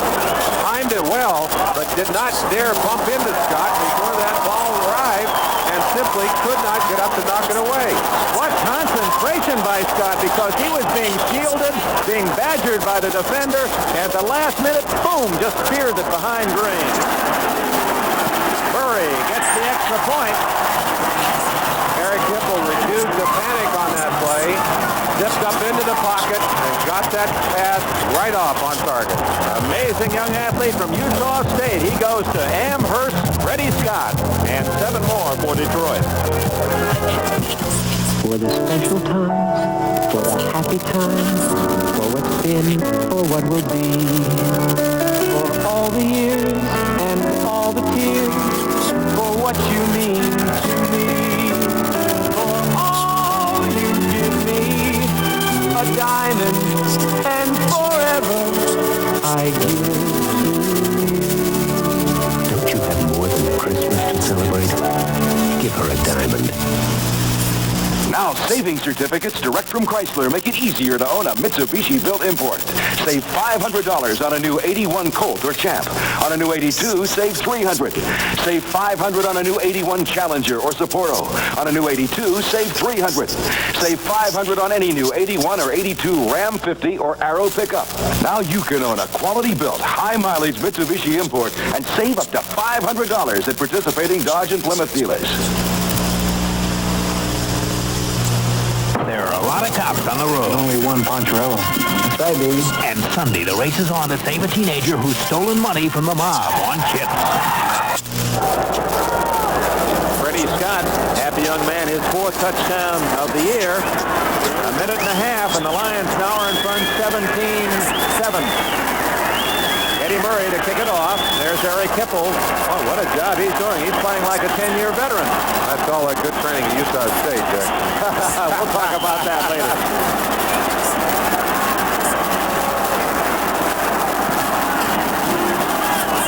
James Murphy and Karan Cherry, and they'll watch it go out of bounds in a 5-yard penalty against the Lions. Murray, illegal procedure.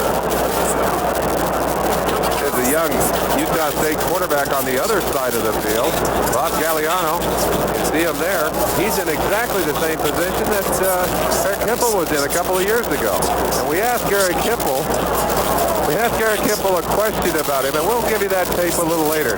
But that young man finished his collegiate season, the collegiate season at Utah State. There's the other Utah State quarterback on the field, and he has done a great job coming in to direct an attack.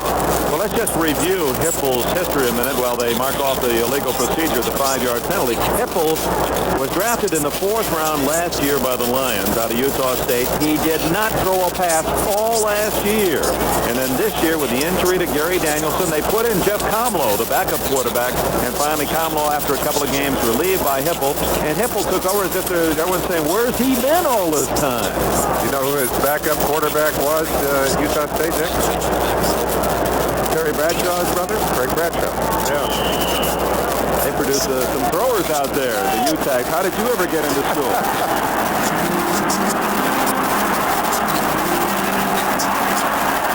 Finally corralled by Murphy. And he's out of bounds at the 29-yard line. And guess where James Murphy is from? We asked Eric Hipple what advice he'd give to Bob Galliano. This is what he had to say to him. Well, I just tell them to hang in there, not get discouraged, because it's a crazy game, and you never know what's going to happen. Yep. Boils it down, doesn't it? He didn't waste any words doing it, did he? It's interesting. Suddenly, Utah State with all those quarterbacks, in your day, it was known as Tackle University.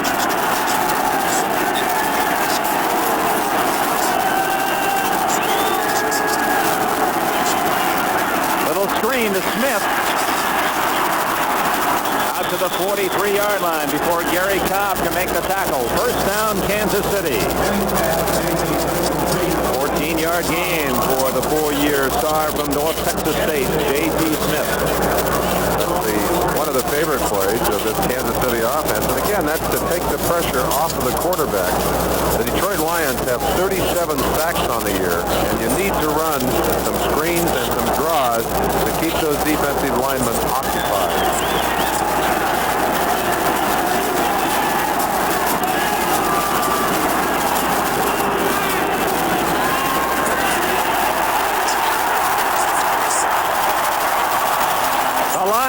have their first sack of the game. Dave Purifoy and Bubba Baker with a Bill Kenny sandwich.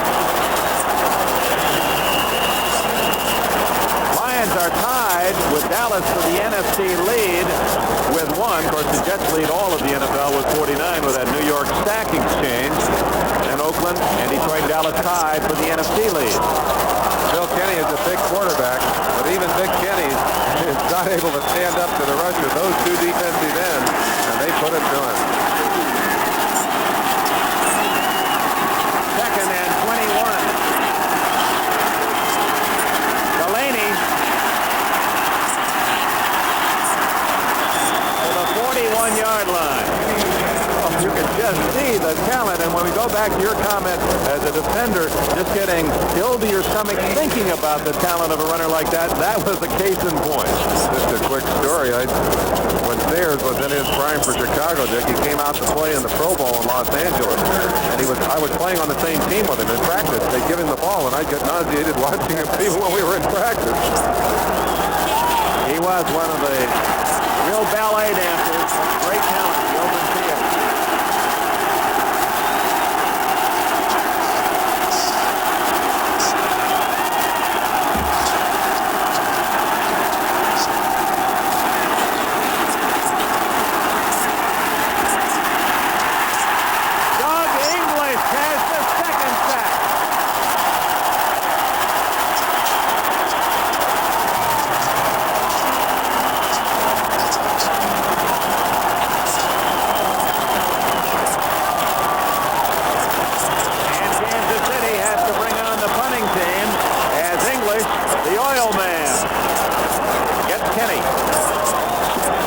A little bit nervous there, and one of the advantages that Hipple has over Kennedy is speed. Over Kenny is speed. You see there, just not have enough speed to get outside of that rush. Pulled down by Big Doug English. At the 2-minute warning, Lions 17, Chiefs 7.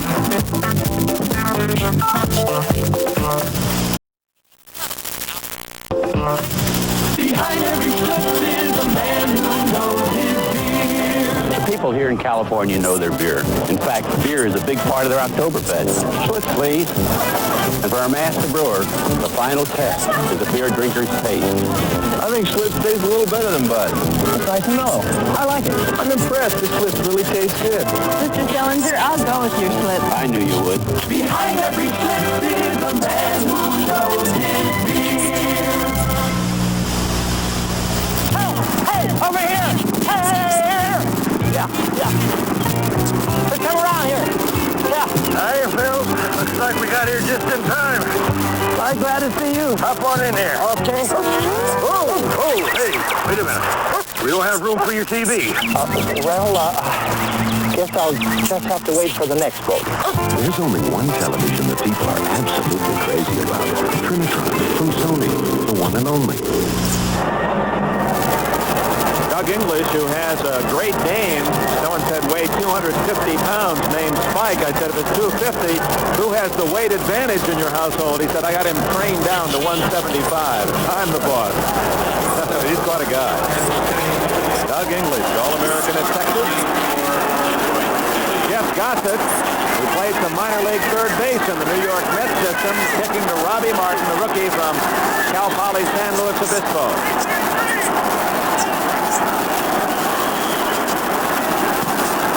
Ooh, a low line driver. That's a return ball, Dick. Martin.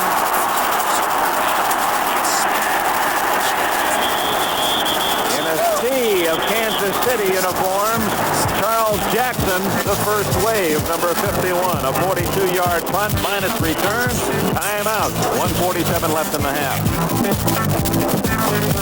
For his enshrinement into the Pro Football Hall of Fame, Mr. Bob Lilly. It was the greatest day of my life, the ultimate honor. After a career of 14 years as a Dallas Cowboy, being enshrined into the Pro Football Hall of Fame. But there was one person who wasn't there to share that moment, and that was my dad. From the time I was 5 years old, he worked with me. His dream for me was that someday I'd play in the NFL. He couldn't run because he was partially crippled, but he passed the ball to me. He worked with me every day. Over the years, he was my coach, my greatest fan. He never missed a game until he passed away in 1971. That was the year the Cowboys made it to the Super Bowl for the first time. When you visit the Pro Football Hall of Fame, you'll see number 74, Mr. Cowboy, Bob Lilly. Behind every number, there's a story and a dream that came true. The Pro Football Hall of Fame in Canton, Ohio. Don't miss it. Preceding announcement furnished as a public service by the National Football League, and our thanks to the folks here at the Silverdome who are understandably excited about hosting the Super Bowl in January. And we want to congratulate our colleague Brian Gumbel, officially announced now as a new co-host of NBC's Today Show. A brilliant choice by the network, and the best to Brian.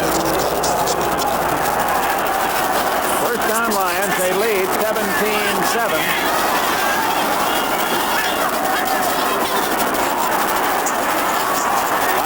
For Hipple. Look at him move. Out of bounds at the 36-yard line. Eric Hipple.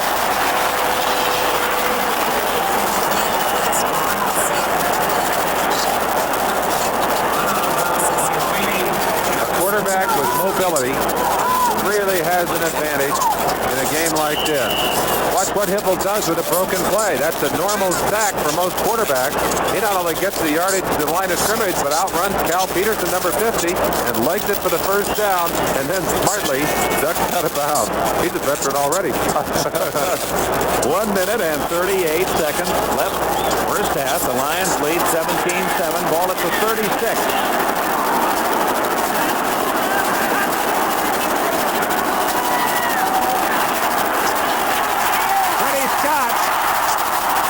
By Gary Green.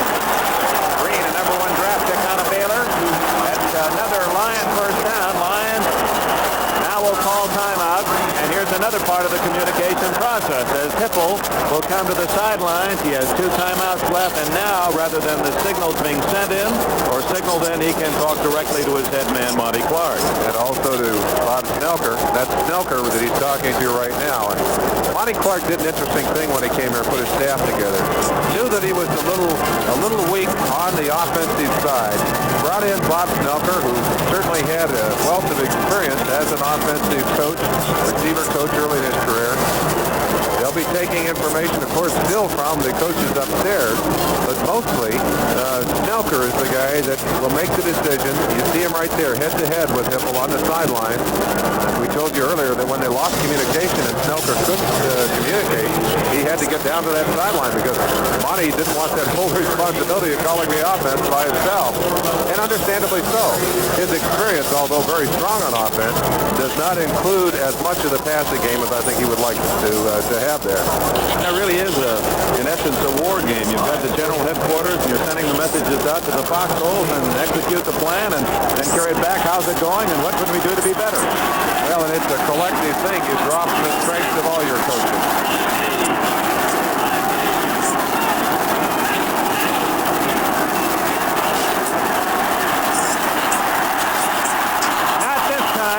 Dino Mangieri has the first sack for Kansas City. Mangiero is a big New York Yankee fan, makes his home in Staten Island, New York, and Eric Hipple sacked for the first time today. It's surprising that Kansas City, that's only their 18th sack all year. That's certainly a number that does not please Marv Levy or the defensive coordinator for the Kansas City Chiefs. But Hipple right there paying the price for taking a little too much time, and I think would have been well advised either to unload that or to make the decision to run with it a little bit earlier in the game. Sacks aren't always the final measure, though, of the pressure on a quarterback. Very often, a sack is not as effective as the pressure because the pressure can often result in a turnover. You can get the interception from the badly thrown pass. 1 minute, 15 seconds left in the first half. The Lions now have but 1 timeout remaining. Leading Kansas City 17-7. In case you're joining us late on this Thanksgiving holiday, here's how the game has developed. The Lions scored on their first possession. 73 yards in 6 plays, a Hipple-to-Hill touchdown pass, and Billy Jackson capped a 69-yard drive in Kansas City's first possession to tie it at 7-7. A field goal by Murray and a Hipple-to-Scott touchdown in the second quarter.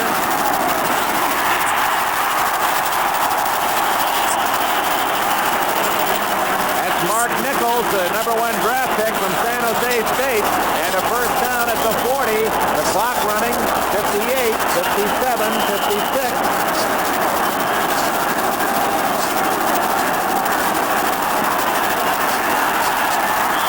Incomplete, and a flag is down. This game has been relatively penalty-free. If we talked about communication, in that previous huddle, Hipple had called 2 plays.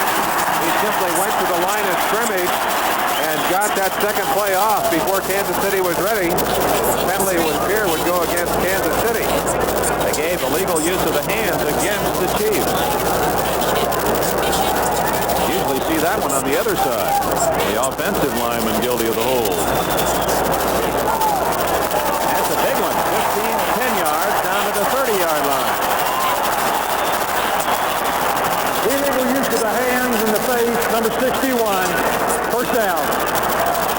Probably one of the defensive linemen on the rush getting a push. I'm sure that, we'd hate to say it was Parrish, but he's the one that it was on him. And he comes out of the game.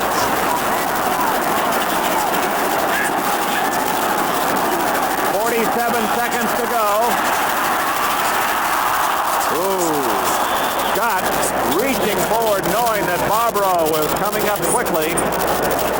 And as most receivers, if they want to be honest, will tell you, you do hear footsteps. They're all around you. No question. He reached all the way out. No chance for that one, although he got his fingers on it. I think an interesting thing about this game, it's a short week of preparation playing on a Thursday. The advantage, certainly, I would feel, passing to the home team. They don't have to travel. We asked Marv Levy if he felt that that was a disadvantage to his team. He said, no, in a way, I kind of like it. We needed a break. We practiced light, without pads, and I think my guys are ready to play. They haven't played quite as well as Detroit here in the early going. A draw play, and it didn't fool the Chiefs as Horace King is wrapped up by Mangiero and Still. Clock at 34 seconds as Hipple exercises his final timeout in this first half. Still plenty of time to get down there further, but he's well within Eddie Murray's range. Murray tremendously strong. In fact, a rather amazing stat is his ability to kick the ball outside the 50. He's 3 for 5 outside of the 50 in this season. Now, I don't think there's another kicker in the league who can boast that kind of average. He does have the advantage of working half the games indoors where the wind isn't going to knock those long kicks around. There's no question that this is a kicker's stadium. Although in talking to Eddie Murray yesterday about the closeness of the crowd, especially at the stadium end to our left where the crowd is right in behind the goalpost, he said that tends to make those goalposts look smaller. And he said, I think a kicker coming into this stadium for the first time would feel that those goalposts aren't the legitimate width. Eric Hipple on the sidelines with that beard, and coming from Utah State, your alma mater, he looks like he could be a stand-in on Father Murphy for you. Well, he certainly might. Well, is he big enough? I will have to put a little weight on him. He married a girl from Logan, too, which is my hometown. Good choice again. We are intentionally, throughout the course of this telecast, trying to give the schools of the athletes who are playing and thereby really saying happy Thanksgiving to all the people across this marvelous country of ours. 3rd and 10 on a blitz. And that was a very alert play by Horace King. A veteran play. Had he tried to go upfield for a first down, would have been tackled inbounds and the clock would have run. King, even though he didn't make the first down, stopped the clock and allows Murray to come in that tries a field goal. They like to use King in a passing situation because he is such a fine receiver. But you're absolutely right about what he did there. One of the things you try to do defensively when you want to take some time off that clock is to get those receivers in bounds and hold them down. Detroit not taking any chances. They'll go for the field goal with quite a bit of time on the clock. 41-yard attempt.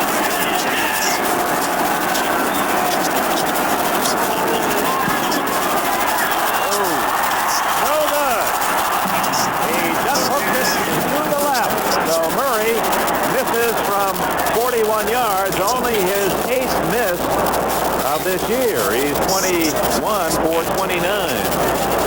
When you see him rush out to kick a ball, you have to think about the kick he made against Dallas here a couple of weeks ago. I was talking about the clock there. Obviously, they had to kick because it was fourth down. They're looking at the clock and watching them work it down. Kansas City now with 25 seconds. We'll get a little insight into Marv Levy's philosophy. With his conservative coaching background, I would have a feeling that maybe they would just grind this thing to a stop. Nope, Kenny's going to throw. And Delaney tried to run before he had the ball. That is a conservative call, even though it's a pass. It's not the kind of pass that could be intercepted. The idea to get the ball into the hands of your touchdown threat, certainly there's no question on that Kansas City sideline who the man is they wanted to have it. They tossed it out, and Delaney tried to run a little too soon.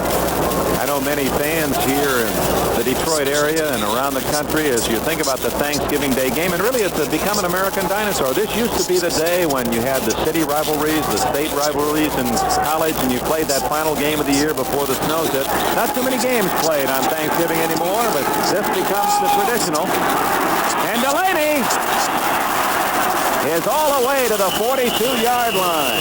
And he just ran by blue uniforms. And the clock stopped with 12 seconds remaining. Now with 12 seconds remaining and with position out beyond the 40, Marv Levy's philosophy may change a little bit. We may see the ball in the air now.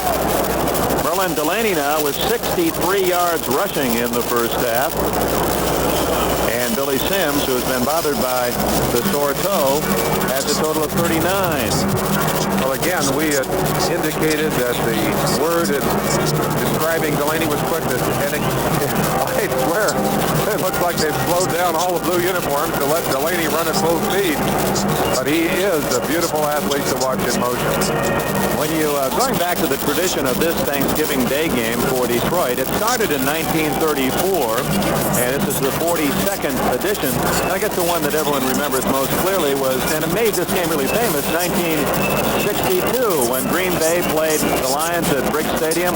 That was the game where Bart Starr and the Packers were in the midst of that Vince Lombardi dynasty, and Alex Karras and Darris McCord and Williams and Schmidt and Roger Brown, your former teammate, made all those sacks, and the Lions upset Green Bay in what was a spectacular game, and it then became almost a regular on the calendar for football fans around the country. 12 seconds left. Intercepted. Jimmy Allen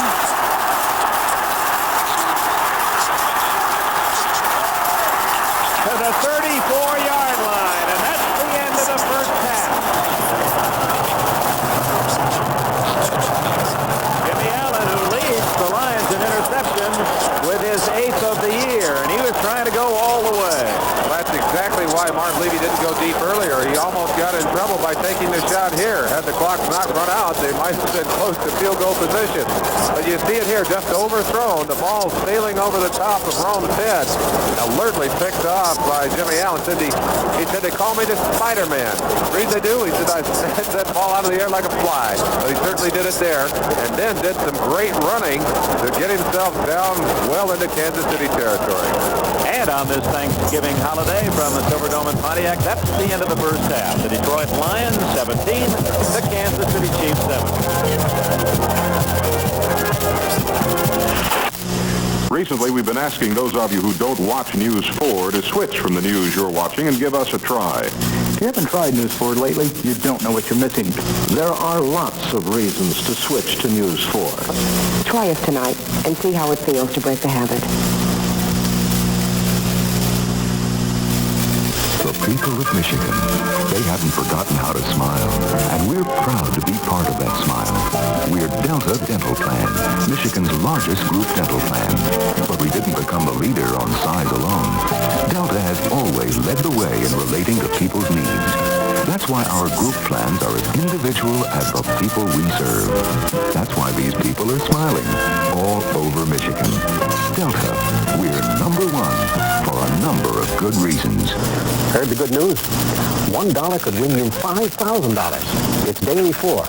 Another daily lottery game with a bigger payoff. It's fun and easy to play. You pick your own 4-digit number, The agent punches out a ticket like this. And if it matches the winning 4-digit number, you win. A new winning number is drawn every night. Got a hunch on a 4-digit number? Play daily 4. $1 could win you $5,000. And you'd really be in the chips.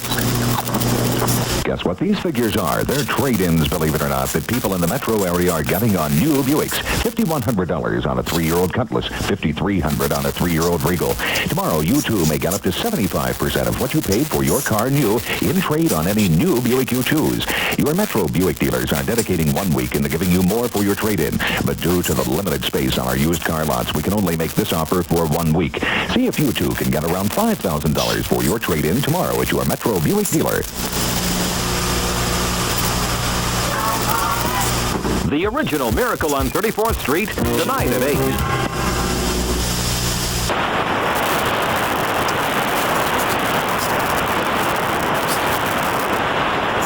Our Thanksgiving Day special has the Lions out in front of the Chiefs after one half by a score of 17-7 after scoring on their first possession and then getting another touchdown late in the second period, adding to that an Eddie Murray field goal. The Chiefs with a lone 7 coming on their second possession of the game. We've got a busy halftime ahead. We're going to have a special little bit on halftime entertainment from Saturday Night Live's Joe Piscopo, who's also got a message from President Ronald Reagan, and we'll look at his sports career, in fact, in the film. But first, more on today's ball game. For that, let's go back up to Dick and Merlin. All right, Brian. And Merlin Olsen, we talked about the running games, the two top running offenses in the National Football League, the two stars, Delaney and Sims, but that really wasn't the highlight of this first half. No, it wasn't, Dick. And we also mentioned that these two teams were great against the run, number 2 and number 3 in the NFL against the running game. It's really been the passing of Hipple. Kenny has not been that effective. He's been intercepted twice. Only 2 of his passes have hit the ground. He's had a pretty good day in getting it to the other guys on the other side of the line, unfortunately. But Hipple has had a good day passing, especially so with that long strike to Freddie Scott. I think it's the passing of Hipple that's been the difference in the game. Scott, who did an excellent job, Hipple throwing deep. It appeared Gary Green was in position to make the play defensively. Number 24, Scott, with better timing, was up at the right time and pulled down 6 points on a 40-yard play. Well, we can look for more of that in the second half, and certainly the 2 running backs didn't disappoint us in the first half. We'll see some good running men, too. We're at halftime at the Silverdome in Pontiac. Detroit Lions 17, Kansas City Chiefs 7. We'll be back with more after these words from your local station. Tonight, Arnold's caught stealing and needs all the justice he can get. Right on, brother. Different shows. Then when Mel and the Chief go on a diet, it's high-calorie comedy on Give Me a Break. And it's the Emmy-winning Hill Street Blues, number 1 with the...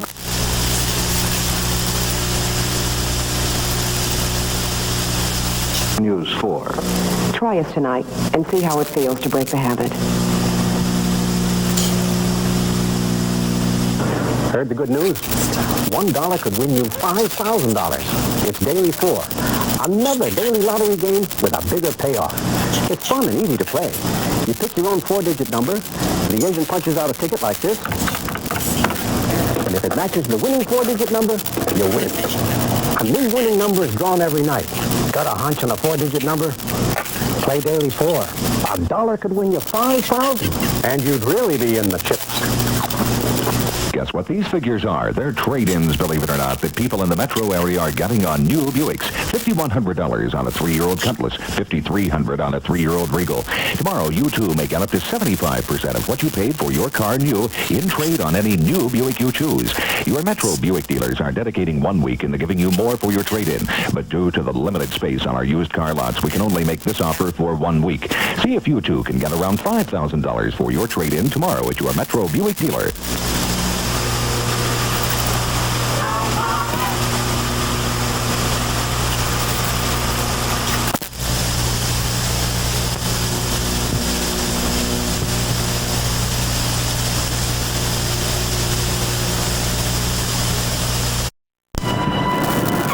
On this Thanksgiving Day, we are back at the Pontiac Silverdome. Our score at halftime, the Lions out in front of the Chiefs, 17-7. And as is the case with every day of the NFL season, the bands have taken over the field at halftime while the teams are in the locker room. And that gives us cause to pause because our assignment at halftime is always to bring you scores and highlights. But what if the bands, some people have been asking? Well, for a special report on that, we've got a very special friend. Thanks, Bry. Hello again, everybody. Joe Piscopo, NFL 81. Halftime, Chiefs, Lions, Thanksgiving. But the big story, marching bands. Why don't they show halftime activities anymore? We're missing some incredible action. Watch. Precision dancing. Butt bumping. Get down. Awesome tubas. Whoops. Incredible stunts. Incredible jerks. Is nothing sacred? Come on, Santa. Halftime tributes to pineapples. Siamese cheerleaders. Halftimes are good, clean, family, fun, yes. Let's see more of them. Joe Piscopo, NFL 81. Back to you, Bry. All right, thank you, Joe. And now you know why we are here at halftime. It's halftime today at 17-7, and you know, actually, we've been talking about the personal duels so much that really, if you don't believe me, you can look at the standings. This is a game that has playoff implications. But are these really playoff teams in the classic sense? Well, you're bringing up the point that a lot of people have been saying parity is the curse of the betting class, the curse of anybody trying to figure this game out. But frankly, I love it. These are teams, they have limitations, they know it, but they have to play that much harder to try and overcome them. I think it's kind of fun. And for a guy in your position, it's terrific. Well, let's say it makes every game a fascinating challenge. All right, let me take a look at the numbers here. Delaney, 8 for 63, Sims, 10 for 39, and a case of turf toe. Yes, well, that's another of the humbling things about trying to be a handicapper is to think that your whole season could be hanging on one guy's big toe. One of the reasons you decided to go with the Lions today is because of their home record. They're 6-0 inside of this building. Out on the road, they are merely mortal. They are 1-5. Any reasons you suspect for? Well, you know, this is my first game here in the dome, and it's unique. The noise is incredible because other domes that have been built have been all-purpose round domes. This is one built for football with the fans much closer to the action. The wall of noise is incredible, and so it's not just a handicapper's factor of a home advantage. This really is. There's no place like this home. Okay, but the handicapper isn't home free just yet. You've got a second half to go, and it remains 17-7. Okay, thank you, Ax. One of the other things we're going to be bringing you at halftime, as noted a bit earlier, was we are going to have a very special Thanksgiving Day message from President Ronald Reagan. But before we turn our attention to that, maybe we can take a couple of moments here to review his sports history in fact and film. It would be nice to say that Ronald Reagan captained his Dixon High School football team and was its star. Nice, but not true. In truth, he was an offensive guard, an undersized guard at that. Later at Eureka College, he lettered in football and swimming, sports he turned to because he was too nearsighted to play baseball. Still, he got involved with baseball in the early 30s by recreating Chicago Cubs games on WHO radio in Des Moines, Iowa. By the late 30s, he had gone from the press box to the playing field as a star who broke training at VMI in the movie Brother Rat. 2 fourth-classmen were reported absent from the room at midnight inspection last night. One of them was apparently in Mr. Randolph's apartment. What about the other? Gentlemen, are these rats new cadets to be punished, or are the truly guilty parties willing to take the penalty? Colonel Ram, one of them was in my bed. The other one was in mine, sir. Thank you, gentlemen. Both report to your room under arrest. But, sir, the game.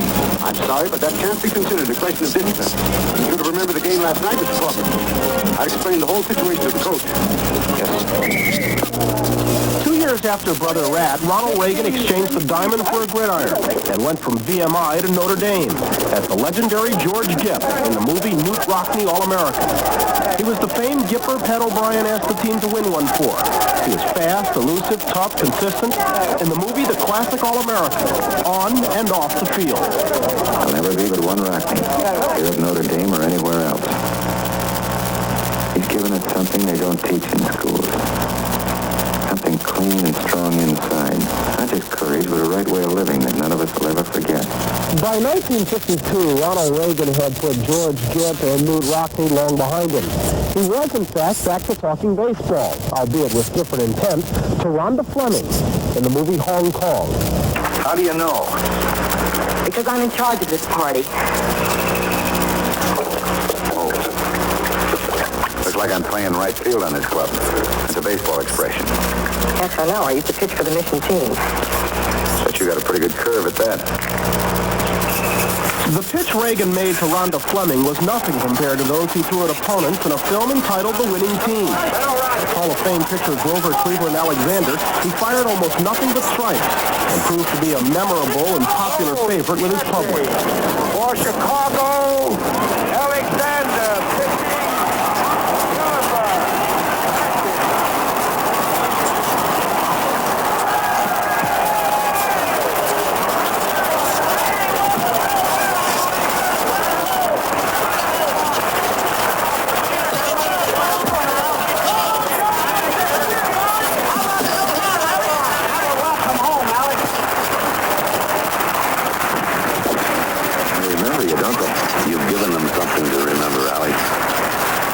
Ronald Reagan, the actor, as a sportsman in fact and film.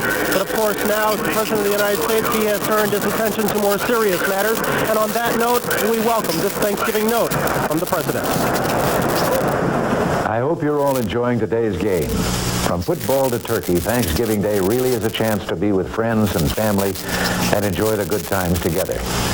But I'm sure that sometime today, the thoughts of all of us will turn to the real meaning of this, our first national holiday.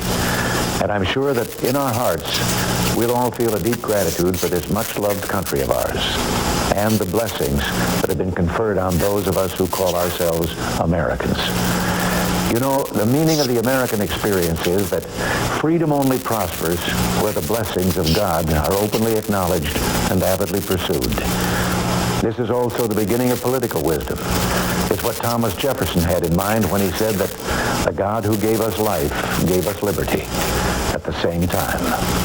It's what George Washington, our first president, meant when he said, of all the dispositions and habits which lead to political prosperity, religion and morality are indispensable supports. And a famous French observer of America who came to these shores and put it simply about our strength as a nation, America is great because America is good. You know, I've always believed that in the simple prayers of good people, there's more wisdom than in all the carefully laid plans of great leaders, and more power than in all the mighty armies of the world. So today, I wonder if I might ask each of you, either alone or even better, when you're together today, to say a prayer of gratitude to the Lord for watching over our country all these years, and ask Him, too, to guide us through these perilous but exciting times ahead. Thank you, and from Nancy and myself and all of us in the administration, happy Thanksgiving. Have a wonderful day, and God bless. This 1981 National Football League game is brought to you by Budweiser. For all you do, this one's for you. By the new Chrysler Corporation. For 1982, Chrysler has the cars, quality, and the prices America needs. By Radio Shack, a division of Candy Corporation. And by the twin-action Norelco Rototrack razor. We've got one half of football down on this Thanksgiving Day at the Silverdome, and at the half, the Lions are out in front of the Chiefs by a score of 17-7. Looked like it would be a wide-open affair in the early going because the Lions took the ball and marched right down the field, aided by a pass interference penalty. Eric Hipple completed this pass to Freddie Scott to get close, a 19-yarder. And then after getting close, he completed a 10-yard strike to David Hill. Hipple, in the first half, 8 for 16, 119 yards. Lions moved in front 7-0. Joe Delaney went over the 1,000-yard mark with this run. On the first half, he was 8 for 63. But it was Billy Jackson that scored the tying touchdown, deadlocked the ball game at 7 in the second period. Eddie Murray's 35-yard field goal made it a 10-7 ball game. And then the Lions couldn't capitalize on J.T. Smith's fumble. It was indicative of the way the first half was being played. Both teams coming up with a turnover. Still, Eric Hipple to Freddie Scott made it a 17-7 ball game, and that is the way it has remained to this point because Eddie Murray has missed on a 41-yard attempt. So right now it stands at 17-7. We've got a second half to come from the Silverdome. We'll get to it on Thanksgiving Day right after this commercial break. This bud's for everybody who races the weather to bring in the harvest.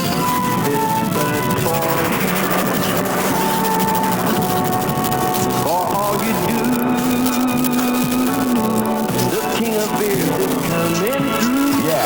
for you. That distinctively clean, crisp taste that says Budweiser. For all you do. This Bud's for you. The new generation of Dodge Rams made an X-Ford owner out of me, and now Dodge has come up with this new Ram Miser. Beautiful inside and out. And Ram Miser gives Dodge the biggest increase in gasoline mileage of all full-size pickups. Hard to believe it's America's lowest price pickup. Equipped, not stripped. Get $300 to $1,000 cash on select new Dodge cars and trucks. See participating dealers for complete details. I can cook better than Henri with one hand tied behind my back. Okay, Reggie, one hand. I have the Panasonic Genius. He has an ordinary microwave oven. The Panasonic Genius is auto-sensor, defrosts, cooks, and warms automatically. Henri has to defrost, then use a probe.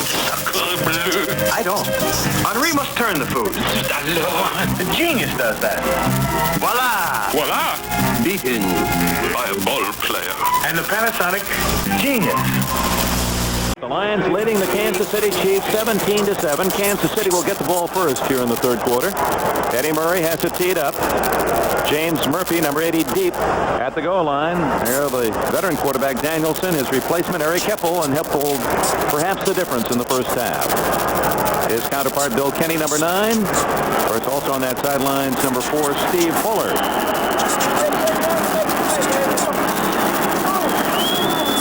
Leading 17-7, underway in the second half. And it is out of bounds. And for the second time, Murray trying to kick to the sidelines is guilty of the illegal procedure.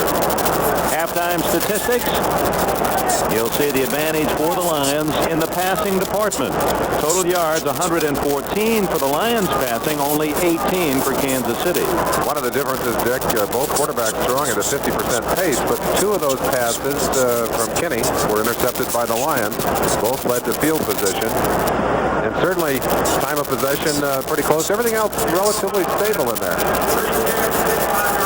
Now re-kick from the 30-yard line. There's Steve Fuller. He started last year until late in the year, and some feel that he may indeed see some duty today. And it looks like they're warming him up on the sideline. We asked Marv Levy, would you hesitate to swap quarterbacks? He said, both of my quarterbacks, no. And I believe maybe he's going in, Dick. He said, I have told them that if I feel the one is not doing as well as he should, I won't hesitate to make a change. And he's communicated to them that I would be surprised if we don't see here. Kansas City tied with Denver for first. The Lions only 1 game behind Minnesota for first place.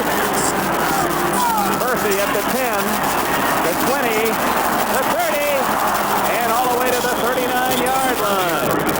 Alvin Hall made the tackle for the Lions. And coming onto the field is number 4, Steve Fuller, will quarterback opening this second half. He was the number 1 pick of the Chiefs in 1979 out of Clemson. So for Fuller, who's thrown the ball only 30 times all year. But remember, with Fuller, who rallied Kansas City from behind against the Oakland Raiders at mid-year when Kansas City fell behind. Delaney and Hadnot, the running backs behind him.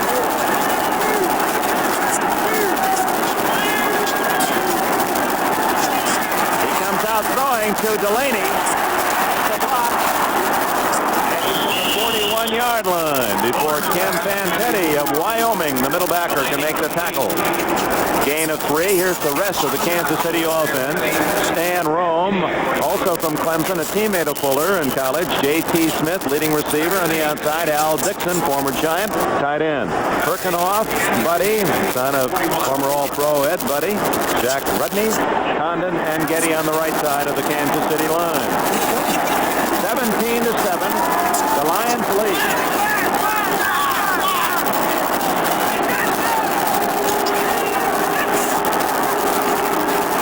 Delaney to the 43-yard line, and well done by the Detroit Lions is number 53, Gary Cobb, who played his football at Southern California, made the tackle. The Lions defense, Purifoy from Eastern Michigan, Gay from USC, English from Texas, and Baker of Colorado State. The linebackers, Cobb of SC, Fanchetti of Wyoming, White of Ohio State.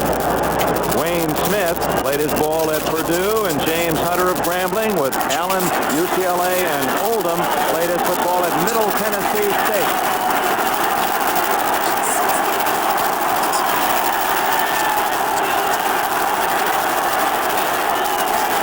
On 3rd and 6.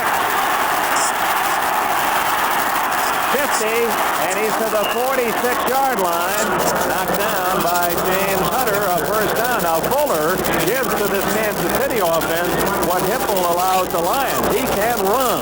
Well, he typifies the scrambling quarterback, Kenny the drop-back quarterback, and you see the difference that can make. You saw Kenny being sacked on a similar play early.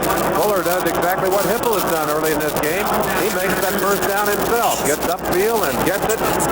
They're down inside of Detroit territory, and those two guys are good friends on and off the field. They're not resentful of their situation, which is very important for that Kansas City team. Delaney to the 45-yard line. Cobb got there first. We should go back to Fuller's running talent as an example of his ability to run with a football. Last year, Fuller was the number 2 Kansas City rusher for 274 yards and 4 touchdowns. You saw him, going back to our communications alignment in the first half, look to the sideline, get the signal for the play, then go into the huddle, give his teammates the play. Now he'll call it at the line of scrimmage.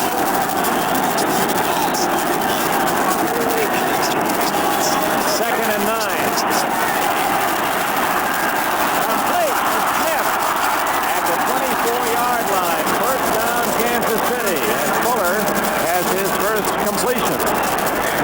Dick, just an ad on Fuller. There you see the signals coming down from Kate Alton upstairs. Signaling being given on the side of, on the line of scrimmage by Bobby Ross, the coach standing next to Levy, signaling out to the quarterback. Levy indicated that Fuller, although he does not have as strong an arm as Kenny, has been throwing better in practice than he's ever seen him throw. He had that one right on the money. Having problems, I guess, again with communications. The Lions are pointing across the way and saying, hey, we don't have our line into the press box. They shouldn't have theirs. The guys, they may pull the plug on him again. We'll have to see how fast Snelker can get out of the box and down onto the field. That's exactly what's happened. That's interesting that now they're seeing to see if somebody's kicked the plug. I don't know what's going on. Gray-haired gentleman in the foreground is Don Dahl.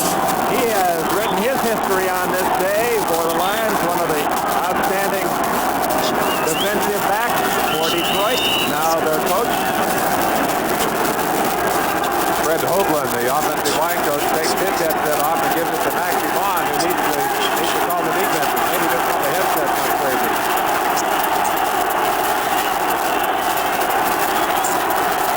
Delaney. And the trap did not fool the Lions. Dave Purifoy and Doug English stacked it up. No gain. Good defensive reaction by that front wall and the linebacker, Fanchetti. Atlanta, the top rushing defense, as you saw, the Falcons in the NFL, but these two teams second and third.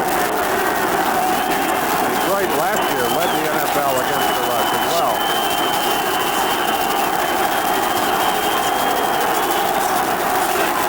Steve Fuller can't get away.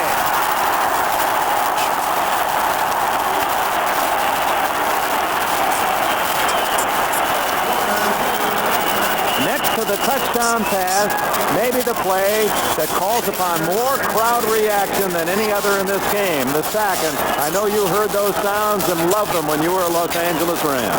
Well, you know that's the completion of your job as a pass rusher. The line Lions have done it with the blitz today. The second in a row for second sack for Stan White. White waving a couple of players off the field. He's calling his own defense here. Matthew Vaughn obviously wanted something else from the sideline. The blitz. And almost a touchdown. It is stopped at the 15-yard line. That'll be just short of a first down. And James Hunter, number 28, saved a touchdown. When you get the blitz like that, if a quarterback can read it and the receiver can read it, it's an automatic play. The quick in, impossible to defend against, but a tough play to throw and a tough read against a team that will hide that blitz. Detroit did not hide it there. Kansas City able to take advantage of it. Almost got the first down. Now let's see what they can do on the kick. Gives a hit to Gray. Gray, a fifth defensive back, made the play. Lowry from 33 yards.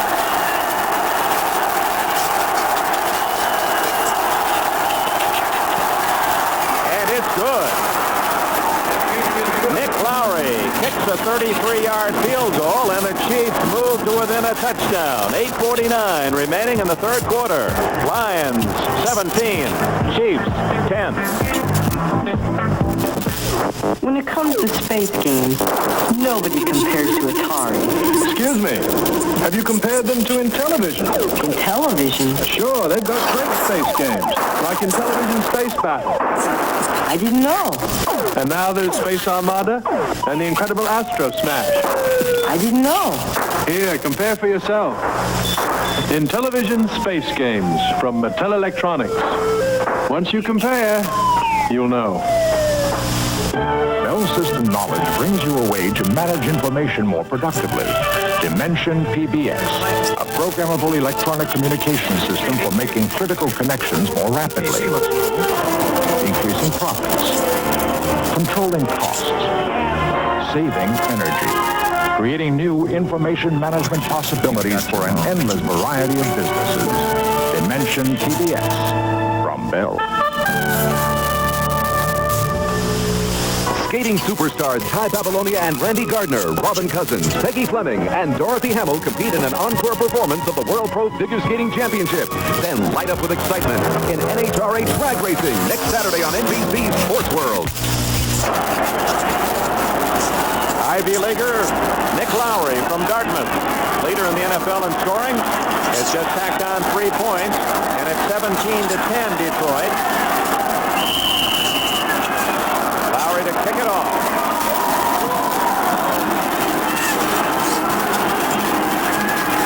Robbie Martin at the 20 and out to the 28-yard line.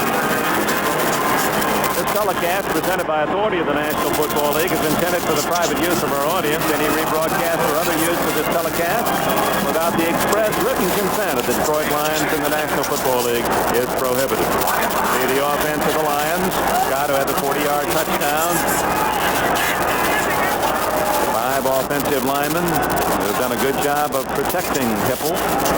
Monty Clark talked very proudly about that offensive line. Again, they had terrible health problems last year, stayed healthy this year. Big advantage for this Detroit team.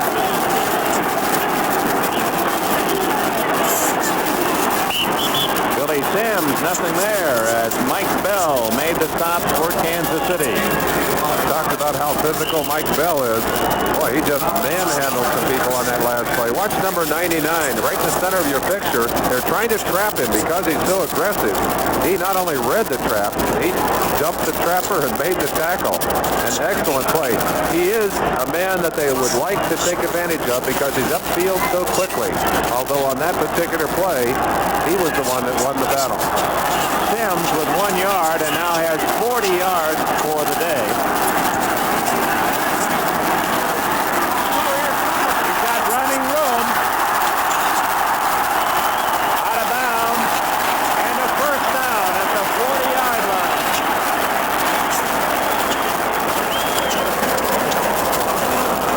Hippel has run twice and averaged 12 yards a scramble. Again, the kind of extra dimension dimension that a mobile quarterback can give you. Hipple directing traffic finally just decides he's got a chance to get some yardage and does it very easily. Dick, just looking at that first drive by Kansas City, Fuller did his job, came out of the bullpen, got some momentum, but the baton has been passed to the Kansas City defense. Let's see what they can do here. Sims, about 8 yards before Barbaro and Blanton. Jerry Blanton of Kentucky. Barbaro of Nicholls State. Lloyd Burris, the rookie from Maryland, also in on the play. It'll be 2nd and 2. Defense of the Chiefs, still Parrish and Bell. It's a very young defensive unit. Howard and Blandon, Spaney and Peterson, the linebackers. Green, Burris, Barbaro's a veteran, and Harris. Barbaro's only in his 6th year, and he's the old man back there. Well, this is the 2nd youngest team, the Kansas City Chiefs, in the NFL overall. 25 years old on the average. Miami being the youngest. Sims searching for the hole and picking up 5 yards and a first down. Parrish and Peterson, the tacklers. Dick, I used to hate those 2nd and short situations because it's a down that they can waste offensively if they wish to. A conservative call here, but the defense must respect the ability to go deep on that play and throw it away. Sims doing a good job of getting up inside. That's got to be an offensive lineman. No, defense. Oh, well, William Gay. I see. Okay.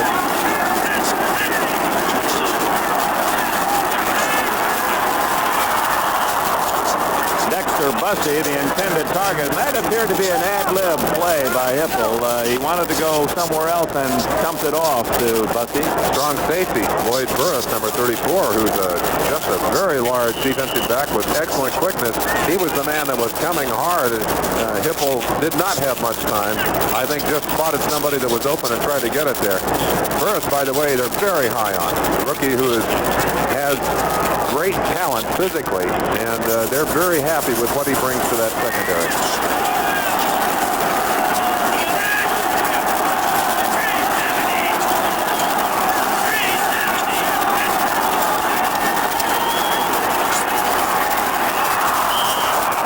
Through the hands of Horace King and almost intercepted downfield. You heard the quarterback, Eric Hipple, calling 370, 370. Now that's a way of calling audibles on the line of scrimmage or different plays if they want to. The 3 represents the snap count. If the snap count is on 3, the audible becomes a live audible. So the 70 would mean something. The snap on that particular play was on 2, so it didn't mean anything. We'll try and listen again on this next play and see if he makes a different call. 3rd and 10.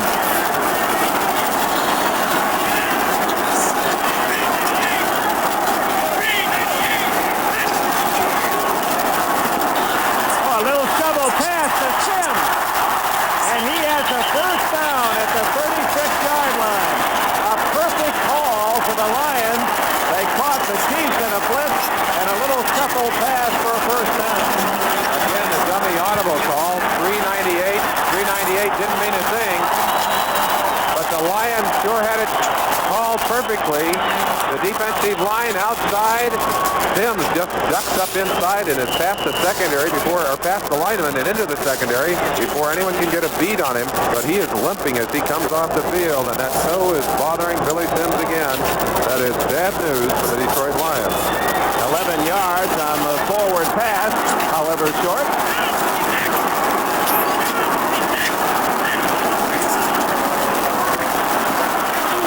Rick Kane replacing Sims to the 34-yard line, a gain of just 2. Don Parrish of Pittsburgh and Gary Spaney of Kansas State made the tackle. Spaney is quite a popular player, Kansas City area. Understandably, went to Kansas State. 3rd-round draft pick in '78, and his final 3 years at Kansas State, the Wildcats did not win a Big 8 conference game. That'll build you some character. He was their leading tackler and has been the leading tackler for Marv Levy with the Chiefs. And he calls the defensive signal.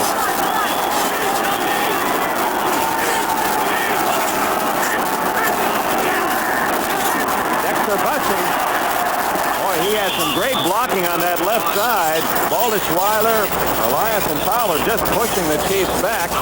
And a good gain, although short of the first down. Bell, Blanton, and company. Spaney finally made the stop. We talked about Kansas City's offensive line getting the advantage of third early in the ball game. Detroit certainly doing it right here on this drive. We talked about the baton being passed to the defense of the Chiefs.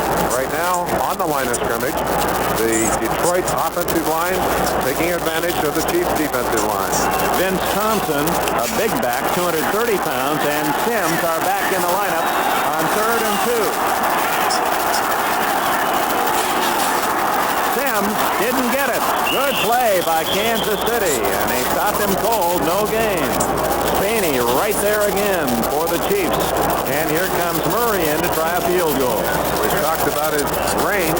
This will test him. He missed at the end of the first half from 41 yards.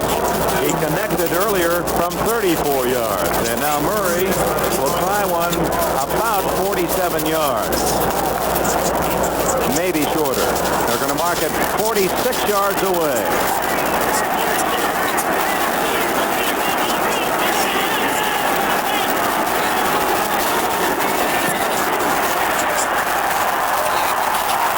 Woo, that would have been good from 56 yards. I think even further than that. That was almost to the top of the goalpost. Just barely starting to come down. Eddie Murray, native of England, grew up in Canada, cricket player, a soccer player, and he can use his feet. What tremendous power. And you've got to reflect on the difference kicking inside as opposed to kicking in the old stadium here in Detroit. That was traditionally, I think, the worst turf in the field this time of year, Dick. 12 minutes have been played in the third quarter. Each team has had the ball once, and they've traded field goals. It's 20-10. If your morning shave has turned into a nightmare, gotcha. Wake up to the exclusive twin-action Norelco Rotatract razor.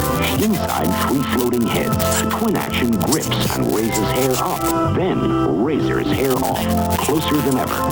For twin-blade closeness without a nick or cut, the twin-action Norelco Rotatract razor. Quarter rechargeable. Because for close shaves, there's no action like twin action.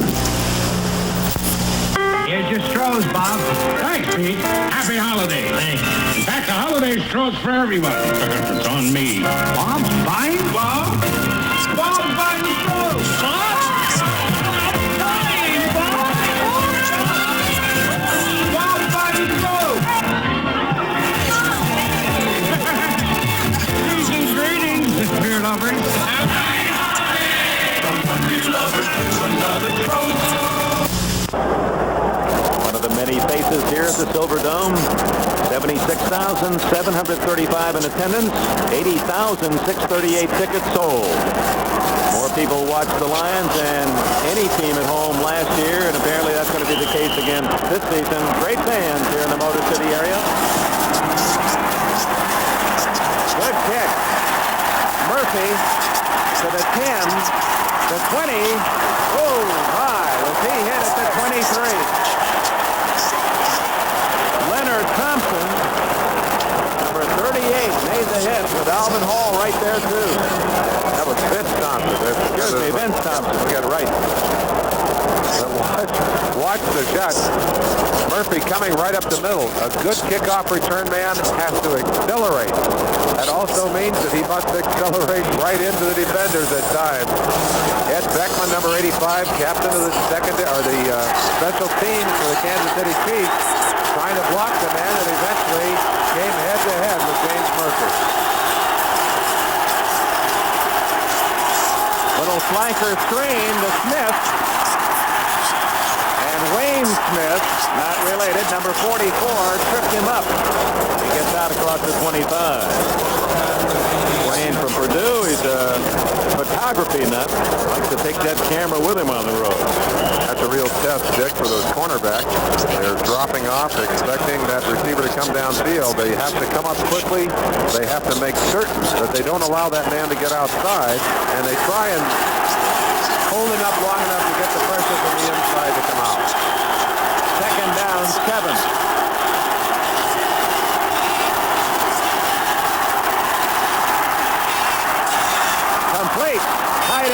Kyle Dixon to the 44-yard line. Dixon from Iowa State with his first catch of the day and a Kansas City first down. Stan White and James Hunter made the tackle. Steve Fuller showing us again why Marv Levy is not afraid at all to bring him off the bench. He came off smoking hot, 5 for 5 here in the second half. Pretty hard to fault that kind of decision from a coach. Plus the fact he scrambled for one long first down. Although I've got to tell you that having two quarterbacks in and out makes it tough on a team. That's Rome in motion. And Delaney hit in the backfield. Purifoy.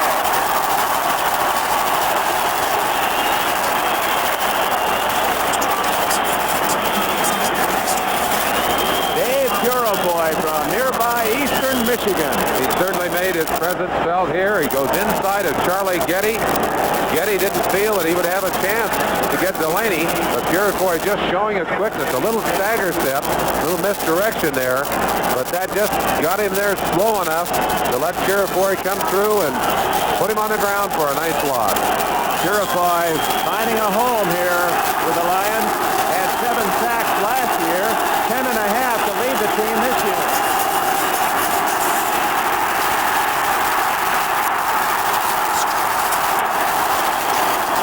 And as penalty goes down, J.T.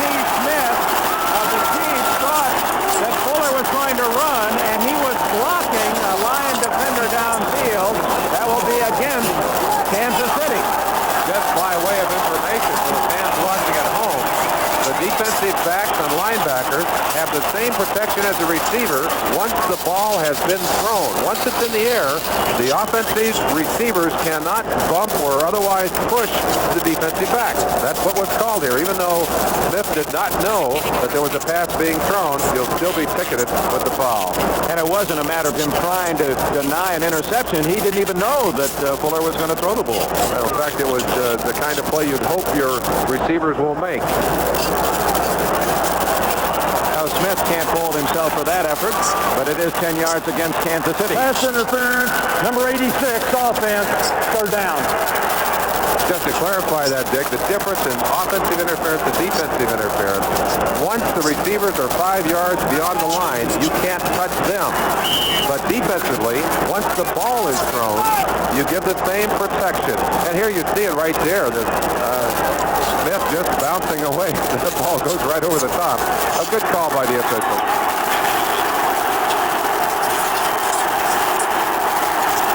Second down, 23.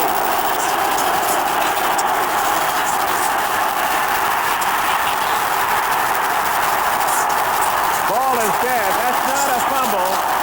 The ball has been whistled dead. William Gay, 79, who was a tight end in college and drafted as a tight end, has made a very difficult conversion to a defensive lineman, and he's been outstanding. Well, and this Detroit defense has been smoking here in the second half. They're coming off their finest defensive performance ever, I would think. You saw the ball. Watch the ball bounce out now. It bounces out as Fuller hits the ground. There is no fumble. Good call by the official. If the ball comes loose as a result of contact with the turf, no fumble.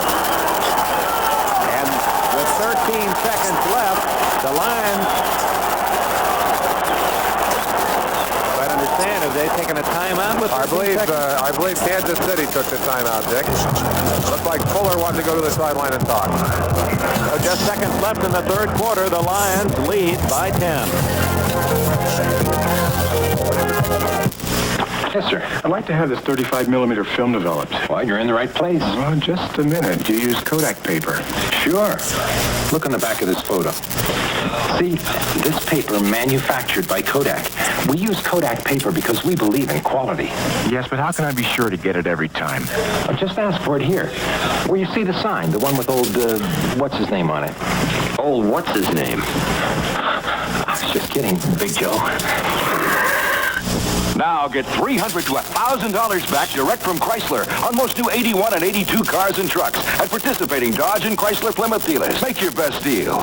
Then get $300 back, 400 back, 500 back, 600 back, 700 back, $1,000 back, depending on model. Use the cash for your down payment. Now get a new car or truck and get up to $1,000 back direct from Chrysler.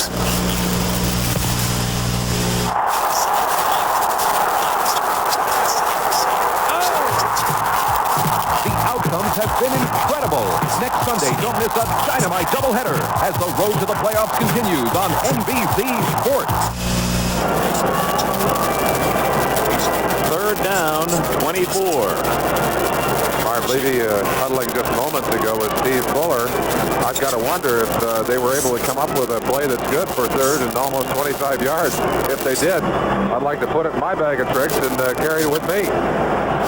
So that's the part of the communication that may take a higher level than the press box. They need a little more help. Certainly is not impossible, and we've seen what a hot hand Fuller has. This would be a real test for him. Lions have 4 down linemen. Stan White is the only linebacker and 6 defensive backs.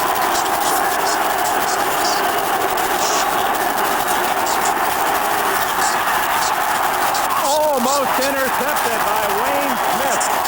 Number 44, intended for J.T. Smith.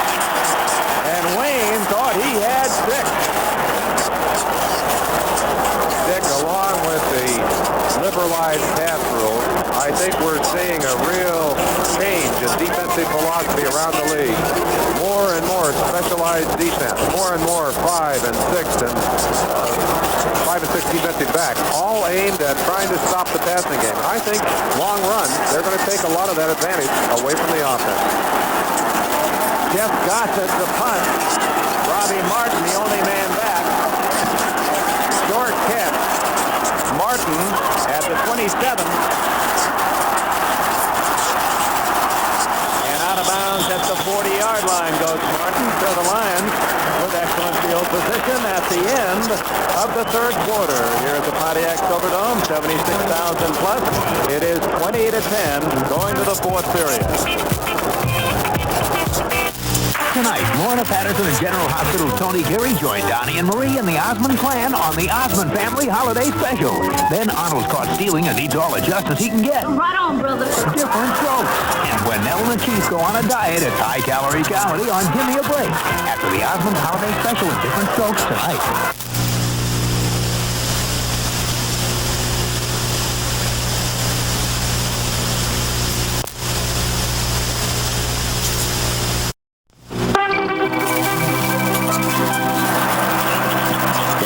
Moments is brought to you by Miller Lite Beer. Super Bowl 10, 1976. Terry Bradshaw uncorks a long one. The remarkable catch is by Lynn Swann. They team up again for this 64-yard scoring play. Pittsburgh 21, Dallas 17. For the Steelers, a winning moment. I've had to write some tough things about some tough guys. There's one guy I can't write anything bad about. His unique brand of baseball has made him a living legend. So have his commercials. They got me to try his favorite beer, light beer from Miller. Light's less filling and it really tastes great. So I bought this light for that renowned yet humble man, Art Spooner. Cheer up, Billy. One day you'll be famous just like me. Light beer from Miller. Everything you always wanted in a beer, and less. Thank you. Amos Fowler, number 65, the center. I think it's only appropriate that a Turkey Day message should come from Fowler. That's great programming. Rudney's Rowdies. They love Jack Rudney in Kansas City. That's Robbie Martin, 83 there. Rudney, of course, the center for the Chiefs. And we hope you have time. He gave us a longer Thanksgiving Day message, but he's such a quality man, and his message is so true to the spirit of this day. We'll try to find time for that. Billy Billy Sims tripped up in the backfield as Cal Peterson had infiltrated. And a 230-pound linebacker from UCLA makes a fine play. Three-quarter statistics, Merlin. That's certainly reflective of the edge to the Lions here in rushing, 112 yards. And they picked up some nice yardage, although Kansas City's come back on the passing of Fuller to even things out a little bit there. But still a pretty considerable edge to the Lions. The Lions lead 20-10.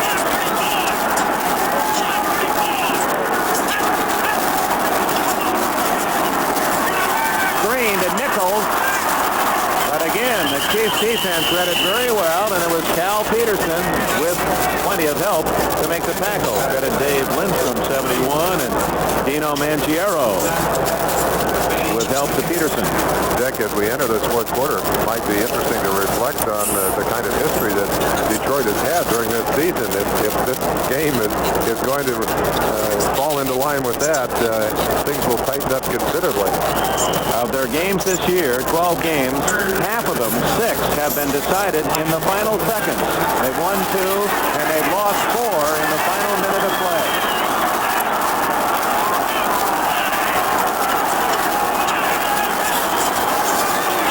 Hipple in trouble. Bell came through cleanly. Mike Bell beat his man, and that's the second Kansas City sack of the day. Hipple had no chance as Bell lost his third sack of the year. It appeared that Detroit, with pretty good field position, is going to have a chance to get downfield. The Kansas City defense comes up strong on their back leg.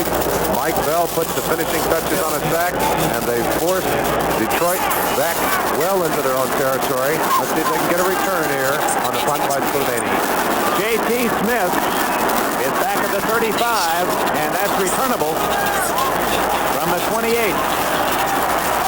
35, 40, and to the 46-yard line. Exciting. John Thomas Smith, tackled by Vince Thompson. 44-yard punt and a 16-yard return. 13 minutes, 33 seconds left. Lions 20, Kansas City 10. Two motorcycles racing neck and neck. Look at that. Can they make it? Can you make it? Yes, with Dirt Bike Racing from Tyco. A whole new kind of racing set that challenges you to burn up the track, even fly over it. Dirt Bike Racing. There's bumps and jumps that slingshot you like a real biker. Now, really test your skill. Stretch for the jump. Ride the seesaw. Go for the bump. Ride the whole course without a spill. You did it. Dirt Bike Racing from Tyco, of course. Gail, how's the trip? Great, very good. Good. Oh, no, not again. Wait, let's go. Hey, look at that guy.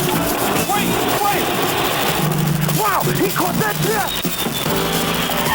Hey, that's downstairs. Boy, Mr. Sears, you were really flying. Had to. Nobody's taking off with the maestros. From one beer lovers to another strong. Dick Enberg with Merlin Olsen, Brian Gumble, and all the NFL 81 crew. Happy Thanksgiving from Pontiac, Michigan. Mike Bell, who made the big play on that last drive. If this game were being played outside, out of doors, it's in the low 40s, around 42, 43 degrees today. Not a bad day for this time of the year. Better than a lot of the days we had here when I came to play here, Dick.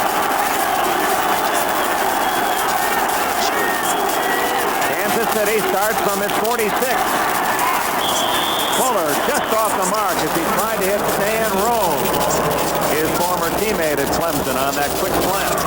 We talked to Dan White about the offensive signals. Watch the signals he's calling here. He's calling audibles for the defensive team and then must settle back in, get his concentration on the game.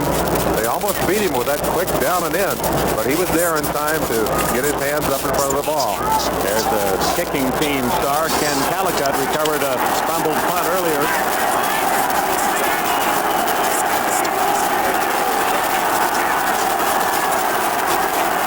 Delaney. And a flag is down at the 48-yard line. Santetti and Smith, Wayne Smith, made the tackle. Usually a holding call when they throw it out in that territory. down again. Let's see what they did get on it. Bubba Baker giving you an early cue. Flipping. You have some fond memories of playing in Tiger Stadium this time of the year? Some cold memories and some unfond memories. The early part of my career, we played against a team that embarrassed Green Bay back in '62. That Green Bay team, I think, by the way, is, if not the finest team ever assembled, certainly one of the finest. Kramer and Starr and Gregg and Ringo and Horning, Taylor, that whole gang, Fuzzy Thurston. But certainly my memories go back to being embarrassed here a few times in Detroit. Clipping, number 84. The tight end, Al Dixon, with the clip. Dixon, by the way, has not caught a pass all day. They've been unable to utilize their tight end, and that hurts them. Or one pass all day. Yeah. Not a very productive day. Second down and 25.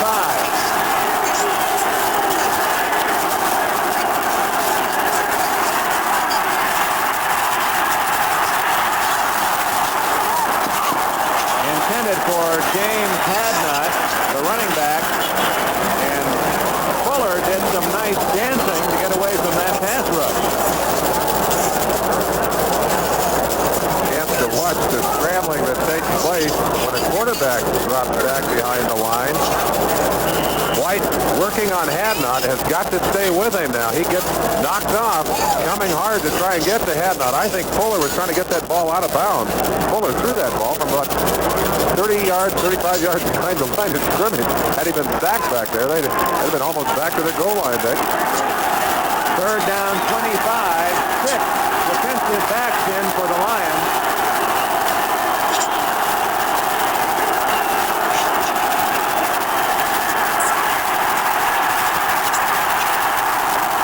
A great throw to Hadnot to the 48-yard line. It'll be sort of a first down. And Fuller racing for his life. Doug English almost beat the snap. He was in the backfield with a snap.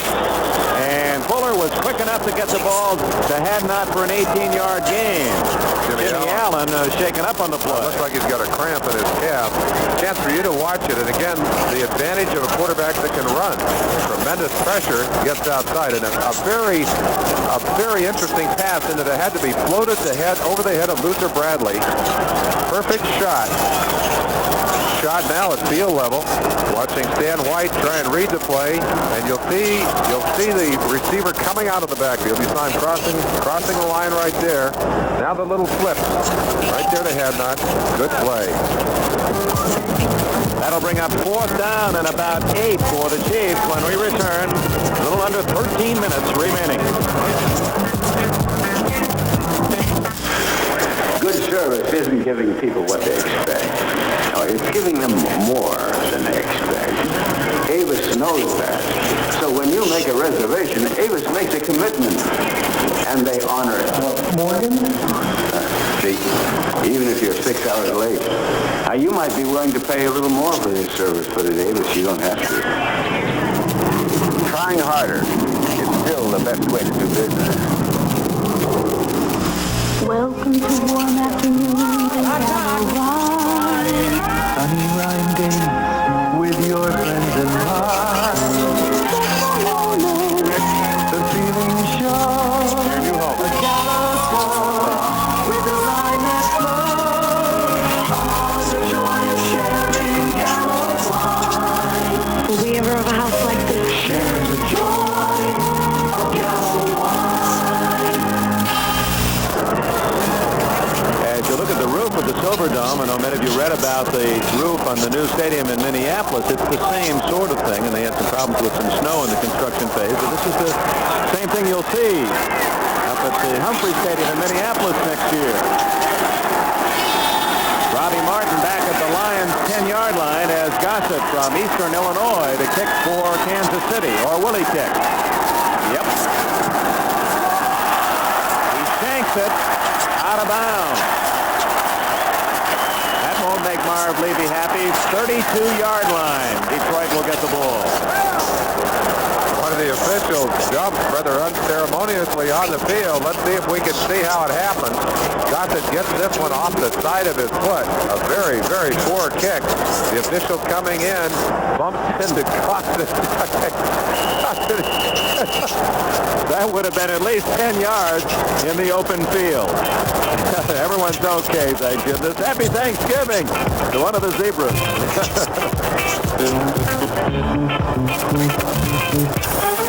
Atari has captured the hearts, the imaginations, and the TV sets of America. Kmart has captured the fun, the excitement, and the true-to-life action and sounds of Atari at a Kmart price.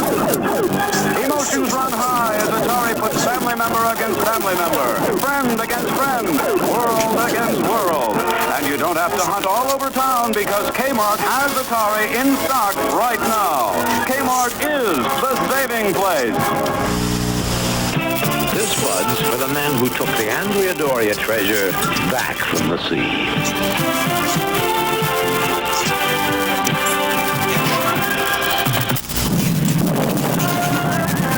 Out here, a thunderstorm rolls in fast, sometimes too fast.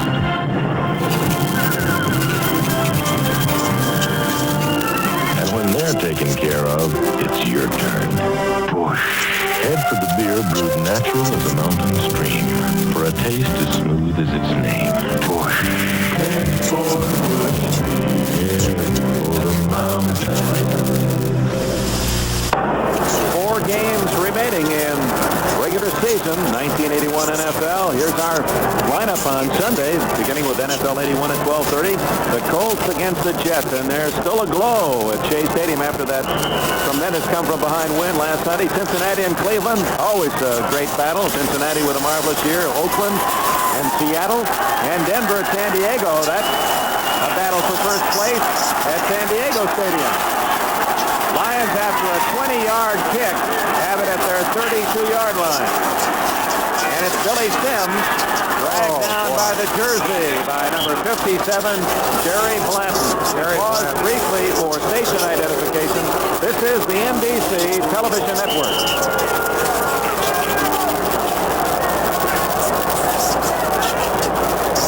With Merlin Olsen, Dick Enberg, happy Thanksgiving from the Silver Dome in Pontiac, Michigan. The Lions scored the first time they had the ball and have never trailed, although tied at one point, and lead the Kansas City Chiefs 20-10. We're in the fourth quarter, less than 12 minutes remaining. Lions ball at their 32-yard line. Hipple looking for help, and that's going to be intentionally grounding. He could not find an open man and didn't get it close enough to Billy Sims. And they're calling it against Hipple. They're being a lot tougher on that call this year. Monty Clark showing his anger at the call. But what they'll say now is if they feel that the intent of the quarterback is to throw it into the ground to avoid the sack, they're going to call him. And that with 2 defenders right on top of him. Number 17. A little screen pass there. He wants to get out to Sims. You see the coverage right there. Blanton is right on top of Sims. Now you might wonder why can he put his hands on him? There is no pass interference behind the line of scrimmage. So you can come in and push the receivers around a little bit behind the line. Oh, Marv Levy's Chiefs have the Lions deep in their own end. Back to the 15-yard line. That's the same as a sack. They mark it at the spot where Hipple threw it away. And lost it down.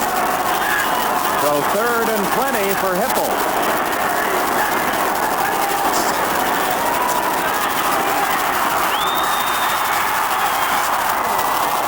It is ruled a forward pass incomplete, as Hipple almost had that one picked off by that Chief Jerry Blanton from behind. Watch the pressure from 67 Art Still. It'll come from the right side of your picture. You'll see Hipple start to run. You'll see Still coming in from behind. Now watch as the arm starts forward. Now that's all it takes to be counted as a forward pass. Had the arm not started forward, that would have been a fumble. Longtime Lion fans will remember a play like that against the 49ers when Detroit's Leon Hart did get the ball, just took it right out of the quarterback's hands and ran it for a touchdown. Sladany from his own 5-yard line And J.T. Smith, he can run. 46 of Kansas City. And ducks down at the 50-yard line. So the Chiefs have excellent field possession. Plenty of time. 11 minutes, 26 seconds remaining. Detroit Lions 20, the Kansas City Chiefs 10. Radio Shack makes Christmas dreams come true. Perfect for your little fireman or policeman. Our fire helmet or road patrol helmet for only $7.99. And to make the dream complete, an exciting battery-powered safe police car or fire engine for only $6.99. Easily programmed for 6 driving maneuvers, including straight, zigzag, circle, or square. Clever gifts for your kids at affordable prices. Only at Radio Shack, your Christmas electronics store. I have found my new car, the Chrysler LeBaron Series for 1982. LeBaron combines high mileage and luxury. The coupe even has a Mark Cross interior available. And no other car has front-wheel drive, luxury, and seat 6 at so surprising a price. Lee Iacocca's dream to combine high mileage and luxury is a reality. The 1982 Chrysler LeBaron Series, they are like no other cars in America, Europe, or Japan. My new car. Sophisticated racing machines turn up the track at breakneck speeds of over 200 miles per hour. Don't miss the quickest quarter mile ever in NHRA drag racing. Then, a special encore performance of the World Pro Figure Skating Championship next Saturday on NBC Sports World. Happy Thanksgiving from me and from the turkey to all of you out in football world. Thank you. Jimmy Allen, the Detroit Lions Spider-Man defensive back. Kansas City Chiefs at midfield. This is their best field position of the entire game. Starting a drive at the 50. They are 10 points behind the Lions, 20-10. First down has been unkind to Kansas City. Their last 9 first down plays, they're a minus 7 yards. Delaney. James Hunter. A beautiful defensive play by Hunter to limit Delaney to 2 yards. Delaney, with all his quickness, Dick, must learn to also be able to cut back against the grain. The one thing we have not seen him do, and he'll have to do it if he wants to maintain the kind of quality that a great back has to have, is to learn to cut back against the grain. He most often wants to break everything outside. Only a 1-yard gain. It's 2nd and 9.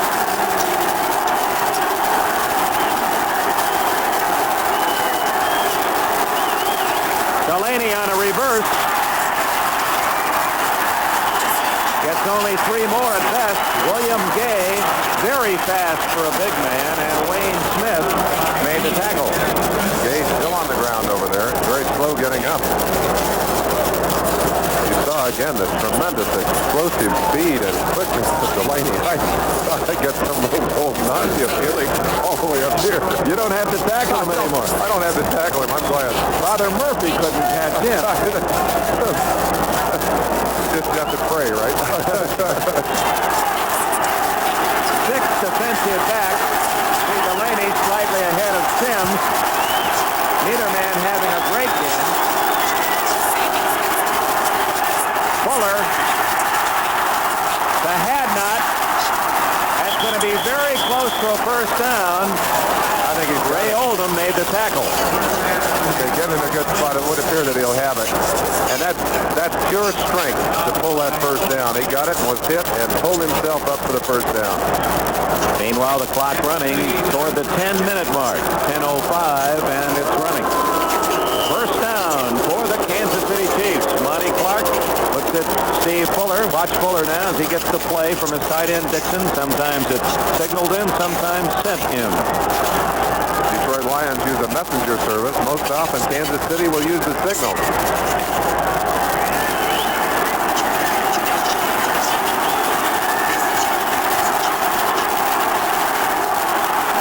Delaney. About 6 yards on that carry before Bubba Baker and Ken Fanchetti can make the tackle. Dick, it might be worthwhile to point out again that the Kansas City Chiefs are without the services of their finest deep threat, Henry Marshall, who is here with them on the trip, but has been placed on the injured reserve because of an injury. They certainly would have liked to have had him on the field today. No question. Good point. Marshall with 38 catches and 4 touchdowns, but he's out for at least 4 weeks.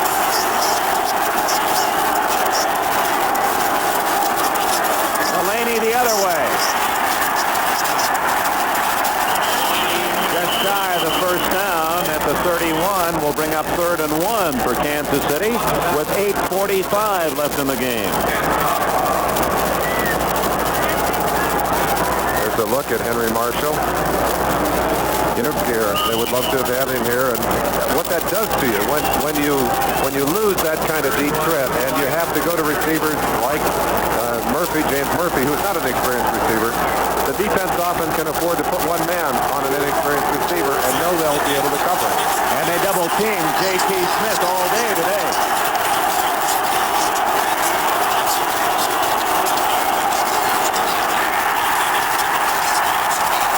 Billy Jackson is stopped cold as Doug English got there first.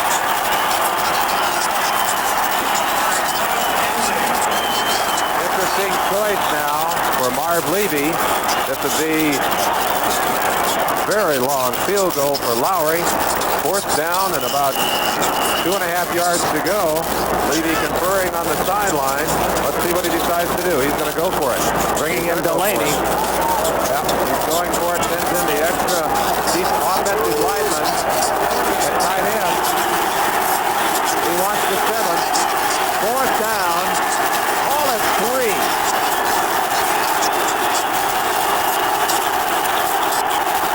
Listen to this crowd.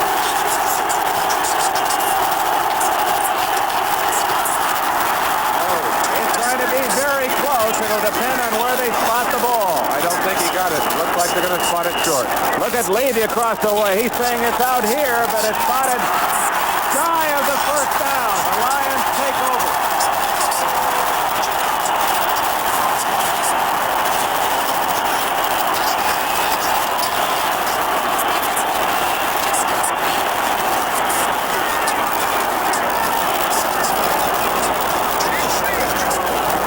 They spot it right at the 30-yard line. The yardsticks are beyond the 30, so it is 1st down Detroit. The veteran Rudney arguing for Kansas City. They thought they got a bad spot.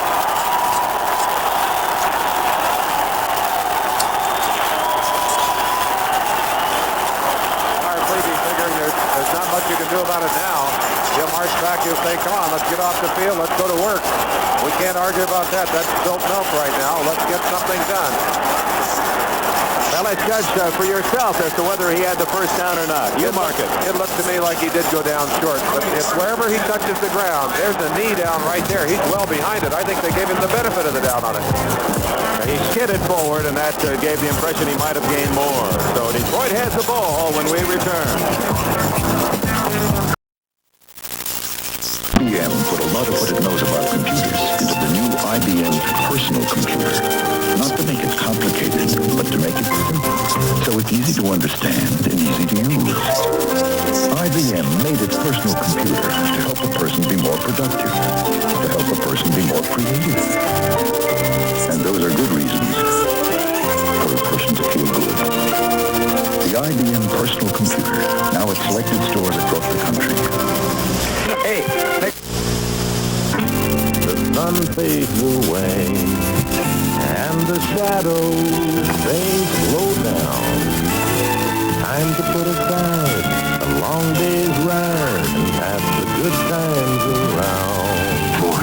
Head for the beer brewed natural as a mountain stream, for a taste as smooth as its name. Head for the bush, yeah, for the mountain. This replay tells it all. That's the first, he says.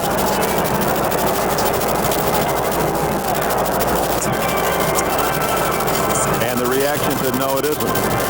He said it was right here, well beyond the marker. I don't blame him for being upset. He wanted that first down very badly. Now the pressure shifts dramatically back onto the shoulders of the Kansas City defense. The Chiefs have to get the ball twice and score twice. They trail 20-10. 7.5 minutes left.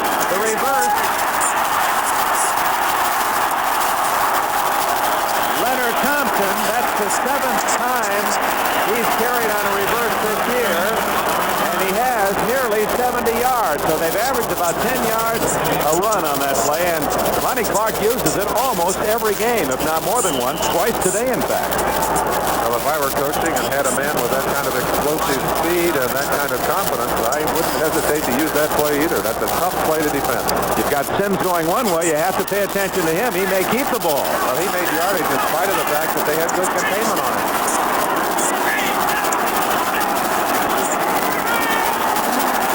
Vince Thompson, he's not related to Leonard, and there's two Thompson, one wears 38, one wears 39, and one almost wore a white 59 with the red 59. Faney. And there goes the personal foul, I believe, against the Kansas City Chiefs. I think maybe somebody said something to an official about the way he was going to spot that one, Dick.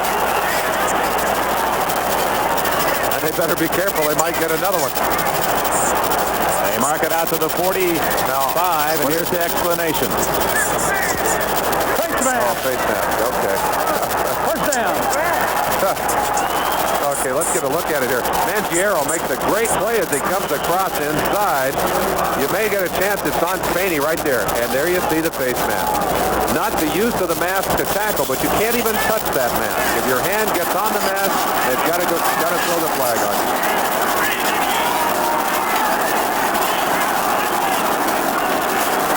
Sims, after the whistle, no fumble, a gain of about 5. And having watched Billy Sims earlier this year, there's no question in my mind that he is not at full speed. That isn't the Billy Sims that is totally healthy. He's favoring that sore toe, and yet he still gets 5 yards on that carry. You watch him going back to the huddle with pain. He was relatively healthy. He told me yesterday he felt he was about 95%. But he hurt that toe earlier in the game, and it certainly is bothering him. Sims is a rookie, sets the Lions rushing record for a single year with over 1,300 yards. Steve Owen, the only other Lion over 1,000, and Sims has done it twice in 2 years. Here he comes. And gets 4 more and out of bounds at the 46.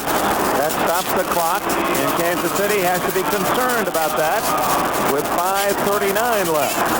And a 3rd and 1 facing Hipple and the Lions.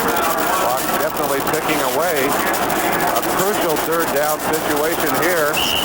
Might look ahead and ask the question, what would Monty Clark do if they were not to make this? Would he kick the ball away? I think he would. I think he would, with a 10-point lead. And with Spladany, who has been just outstanding in kicking the ball inside the 20 and not kicking it into the end zone.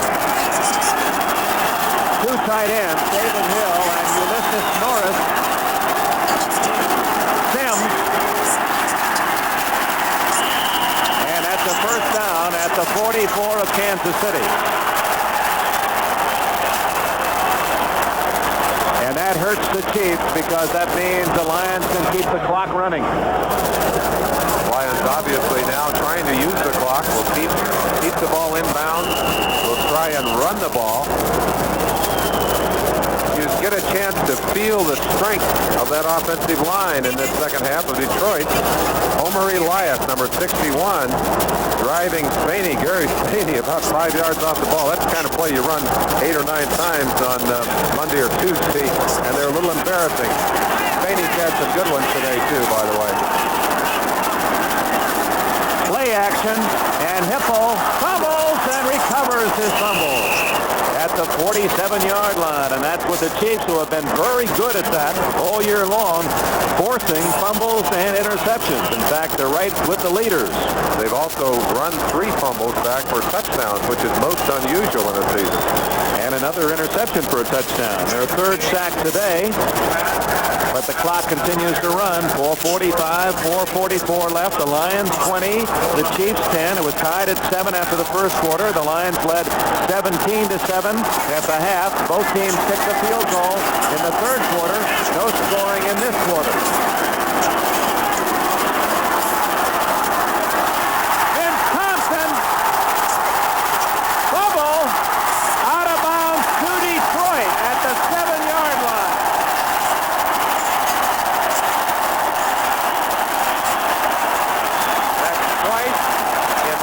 Couple of minutes that the ball has had a chance to bounce, and it's bounced to Detroit 2 times. Gary Green, number 24, punched that ball right out of the hands of Vince Thompson. There were 3 or 4 Chiefs there, but the ball rolled out of bounds. Now watch it it'll be at the end of this run. A great job. They're trying to strip the ball. Watch number 24, Gary Green, come over. Now watch his right arm. Right here. Punches that ball. The ball comes loose. Actually hits on the knee of one of the defenders. That was Eric Green, but the ball went out of bounds. Watch it again from this angle. 40 yards, the longest run in rookie Vince Thompson's NFL career, and he gets the call again. Looked like the same play. Looked as if they had him by the face mask, but apparently just around the shoulder pad, down at the 8-yard line. Barbaro made the stop. Now, if you're at home wondering why when the ball hit on Eric Harris's knee that Kansas City didn't get the ball, when you have a fumble like that, even if the defensive team touches the ball, it's not theirs unless they actually get possession of it. Ball rolled out of bounds and is awarded to the offensive team. Barbaro made the Pro Bowl last year and all NFL. Nichols State, Louisiana, their first football team. With 3.5 minutes left, it's Thompson again to the 4-yard line. Now they're using the big power back, 6 foot, 230 pounds, Vince Thompson. He was a long shot to make this Lions game. He was the very last player of the 45 back in the summer training period and was a long shot, to say the least. Free agent from Villanova, a school that no longer has a football program. 45 yards for him today, and they're using him down on the goal line, and the clock is down to 3 minutes remaining. And the Chiefs must stop the Lions from scoring a touchdown or it's over. Sims. Touchdown! What an effort by Billy Sims.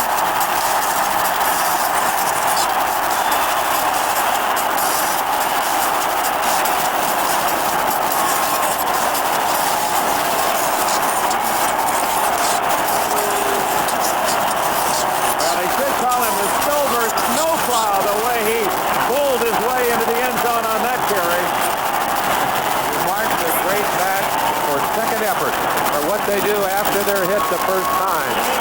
And Billy Sims showed you what he has in the way of heart and second effort on that play.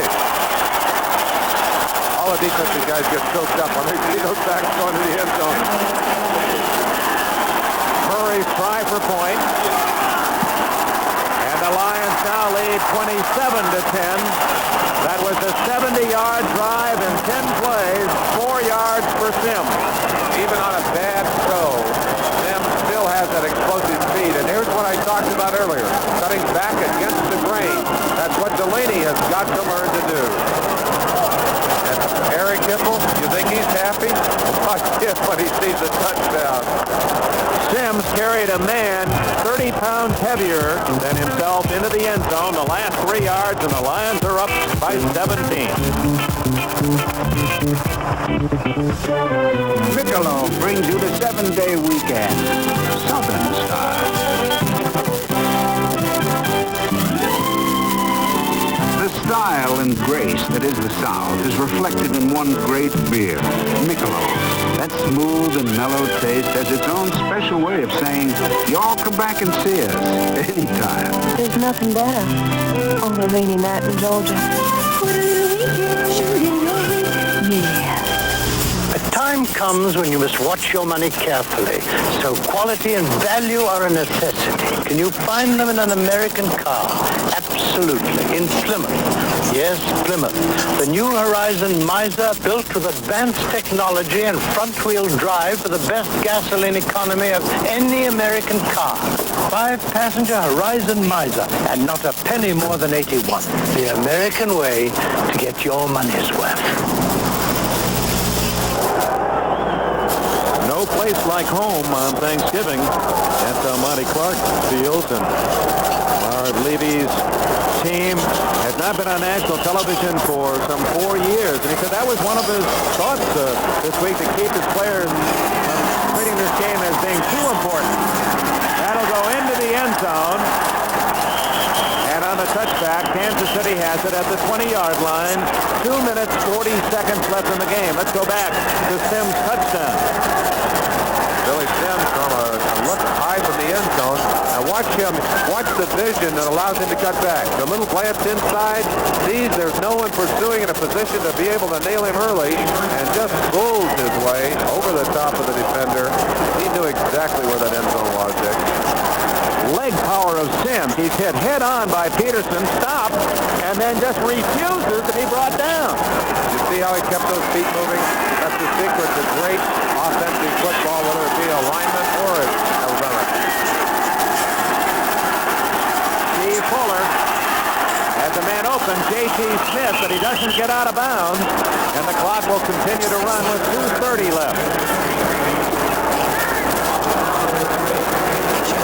Almost an impossible task now. 17 points. If it were 2 touchdowns, it certainly would seem more within the reach of Marv Levy and his Kansas City Chiefs.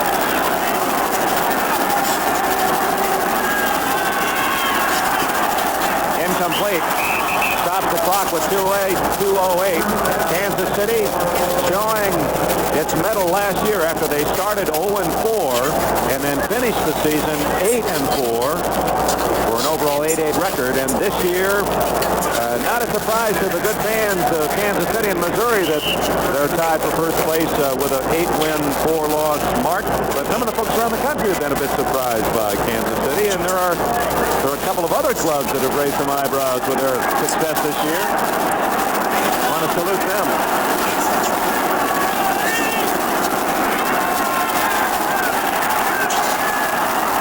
Way too long. With 2:03 left. What team has surprised you most this year? Well, I think after watching Cincinnati in the middle of the year, we thought they were in position to start to threaten, but I don't even think we would have believed that they could come as strongly as they have in this season. Forrest Gregg and Anderson having a great year this year. They certainly have made believers of everyone across the country, and the other team I think I would have to salute would be the San Francisco 49ers. As difficult as that is. I have a lot of respect for I know how tough that is for you to say. Yeah, and the defenders for the Chiefs. The game has a lot of highs and lows. I think that's one of the greatest things about it, Dick, the emotional highs and lows that you hit as an athlete. Delaney has run incomplete. Delaney, just as well, he didn't get it on the ricochet, and that's the 2-minute warning. It comes at 1:57 left. Quick look again. The new rule stipulating that if you have both feet on the ground and the ball in your hand, it is a completion. Well, I think they might have given Delaney the benefit of the doubt. Kansas City, however, faces 4th and 10 and time running out when we return.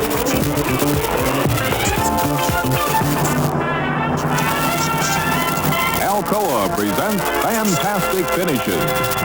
1978, Art Rooney's Steelers against the Browns. Bradshaw hands off to Blair, who gives the fly, who pitches back to Bradshaw, who wails a 40-yard strike to Benny Cunningham that beats the Browns in sudden death 15-9. The Steelers handle the ball no less than 6 times on a flea flicker that brings victory to Pittsburgh on the game's final play. here comes another bunch of aluminum cans headed for recycling.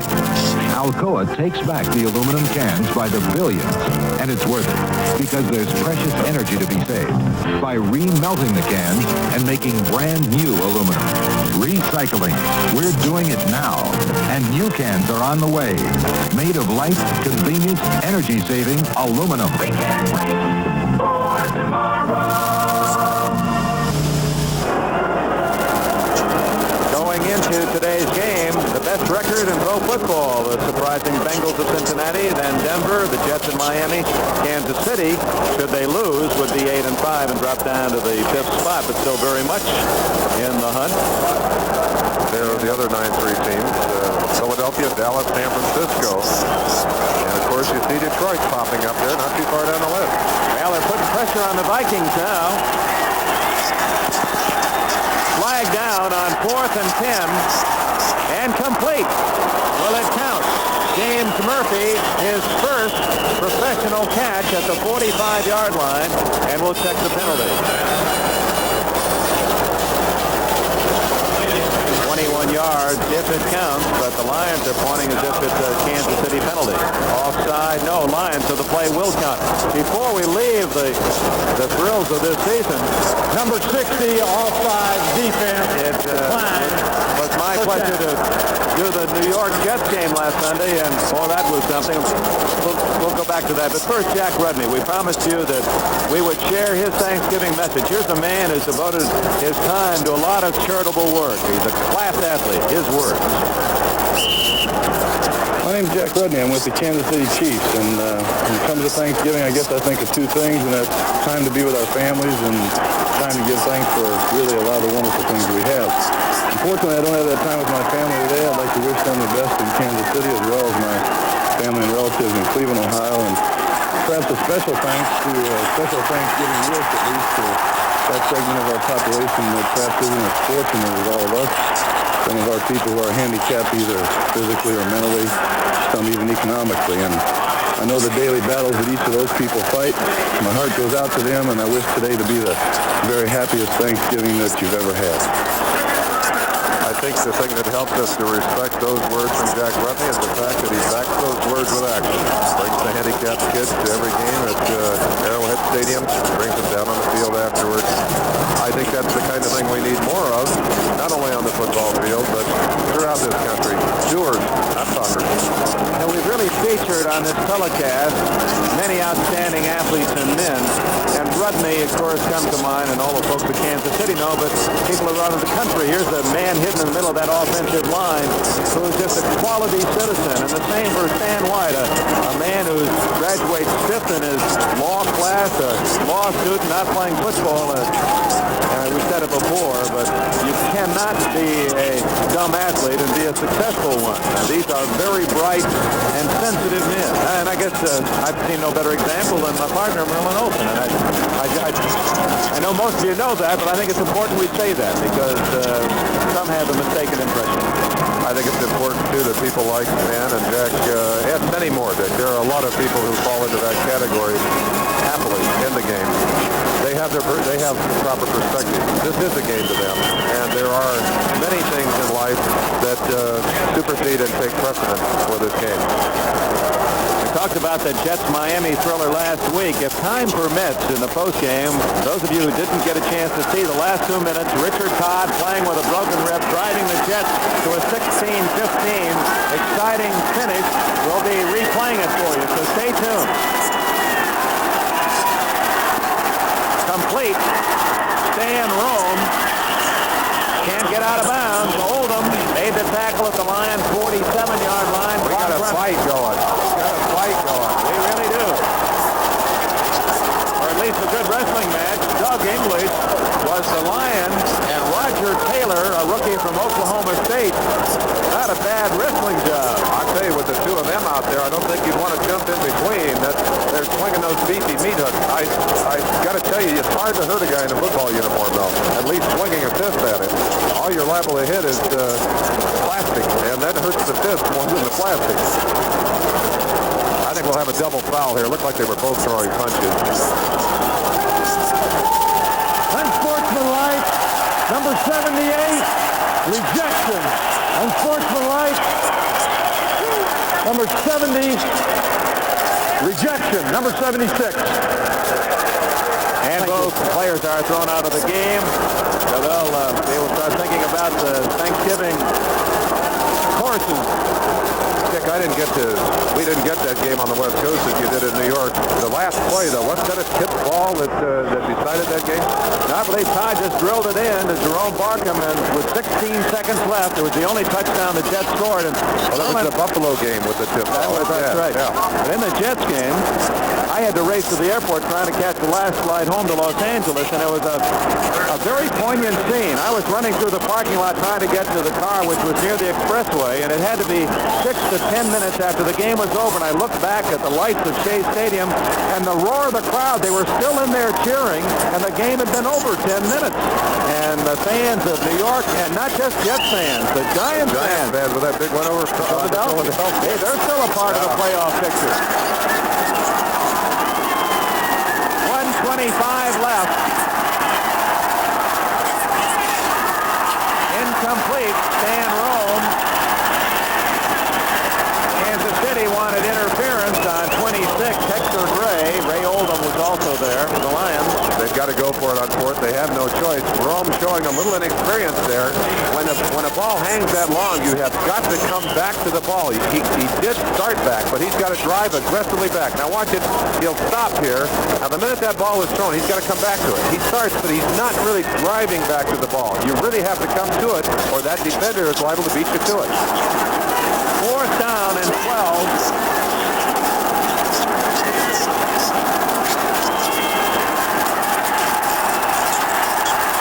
Trying to scramble for the first down. Doesn't make it. Ray Oldham with a stopper at the 38. Detroit has the ball and apparently the game.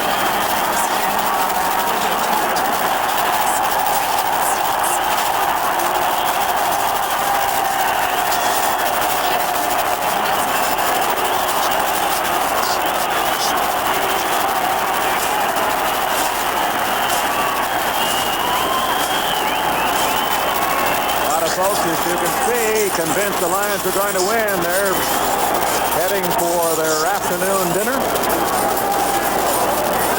Well, it starts another chapter for these two teams in our story of communication, too, because the next job for both coaching staffs is to break down this film, to see what they did well and what they did poorly. And certainly for the Chiefs, there'll be a little soul-searching. For the Detroit Lions, a great deal of celebration, but also they must correct the errors that they made in this game. The desire of both of these teams, and they're both teams that have lifted their head up out of the mire in the past couple of seasons and are on the upward climb, but they both want to be better tomorrow than they are today. I admire that in both Levy and Monty Clark. Timeout called by Kansas City. How about the fact that these two teams and Dallas and Chicago later will have 10 days to prepare for the next round? Do you think that's a big advantage or any advantage at all? I think the answer, at least my answer, might surprise you. I always prefer a short week to a long week. I think you get yourself on a stale and kind of worn out waiting for a game to be played. It was easier for me to gear up for a Thanksgiving Day game than for a game that was with a 10-week or 10-day layoff. Although there are coaches who like to have a 3 or 4 day period when they can let their players go and relax. Looking at the rest of the schedule for the Lions, they've got at Green Bay, then Minnesota at home, which could be, of course, a crucial game, and then at Tampa Bay. And the Buccaneers are still a part of the picture at 6-6, while Kansas City has the game at Denver, home against Miami, at Minnesota, tougher schedule. Vince Thompson again, not much there. 47 seconds, 46, and the clock will continue to run. We certainly have to take our hats off to Joe Delaney, who saw his stats just a moment ago. He's done a fine job. But looking at that schedule, I think the thing that's impressive to me about this Detroit team is that they're at home for the better part of that, and with this win, they have now remained undefeated here in the Silverdome. Kansas City's remaining games. Teddy Nathanson is our director today, and Larry Cirillo, producer. Terrific job, gentlemen. And you made our holiday more pleasant with your creative work. That'll be it. The Lions beat the Chiefs.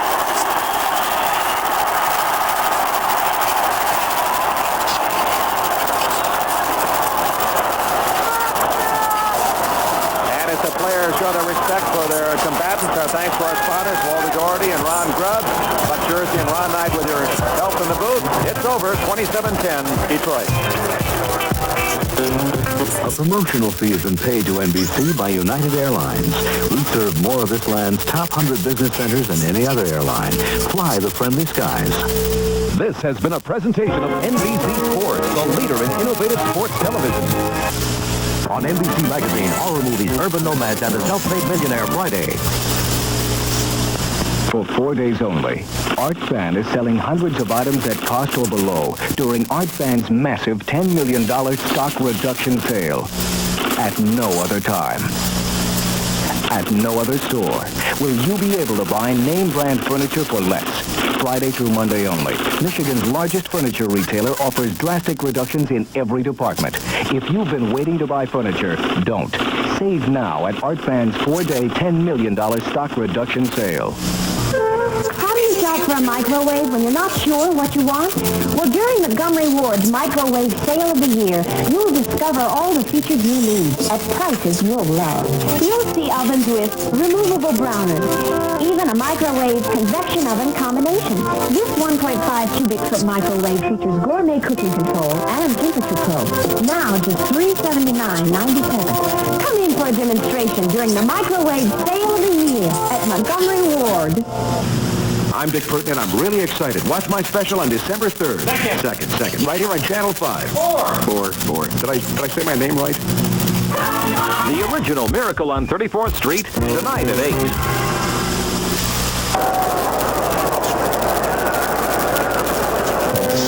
On Thanksgiving Day at the Pontiac Silverdome, it was left to the Detroit Lions to keep their record perfect and go 7-0 inside the Superdome. Eric Hipple leading the Lions to a victory over the Kansas City Chiefs. The final in the ball game, 17-7. This is the Budweiser NFL Report, brought to you today by Budweiser. For all you do, this Bud's for you. Well, to paraphrase the late Jim Croce, you don't pull on Superman's cape or spit in the wind or pull the mask off the old Lone Ranger or, for that matter, try to beat the Detroit Lions inside the Superdome. They go 7-0 inside this dome building, and one of the heroes on the day, young Eric Hipple. The stats weren't terrific, but you managed to do, Eric, what the Chiefs could not, and that was sustain drive. Right. Well, that's what we were going to have to do to beat them, we thought.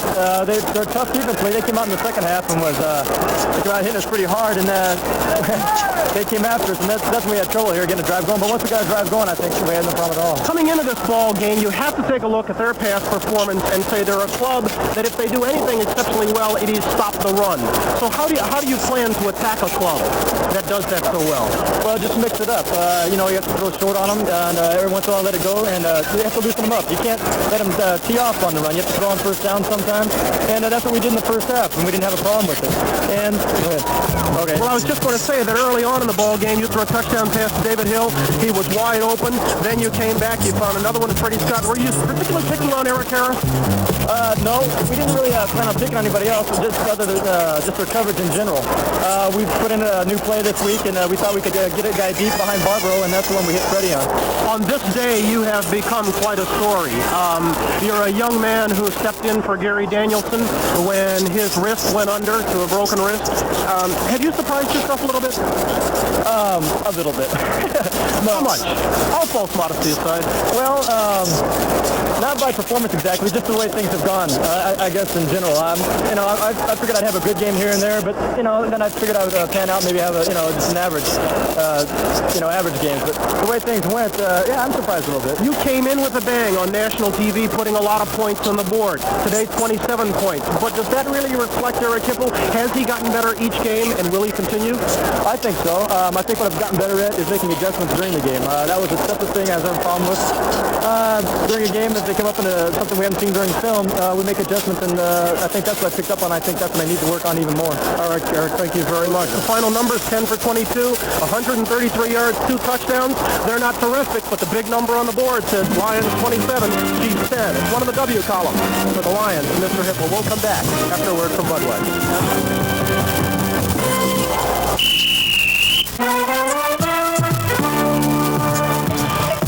For all the guys who keep the action from getting out of hand, this Bud's for you. This Bud's for you. There's no one else who does it quite the way you do. So here's to you. You know it isn't only what you say, it's what you do. This Bud's for you.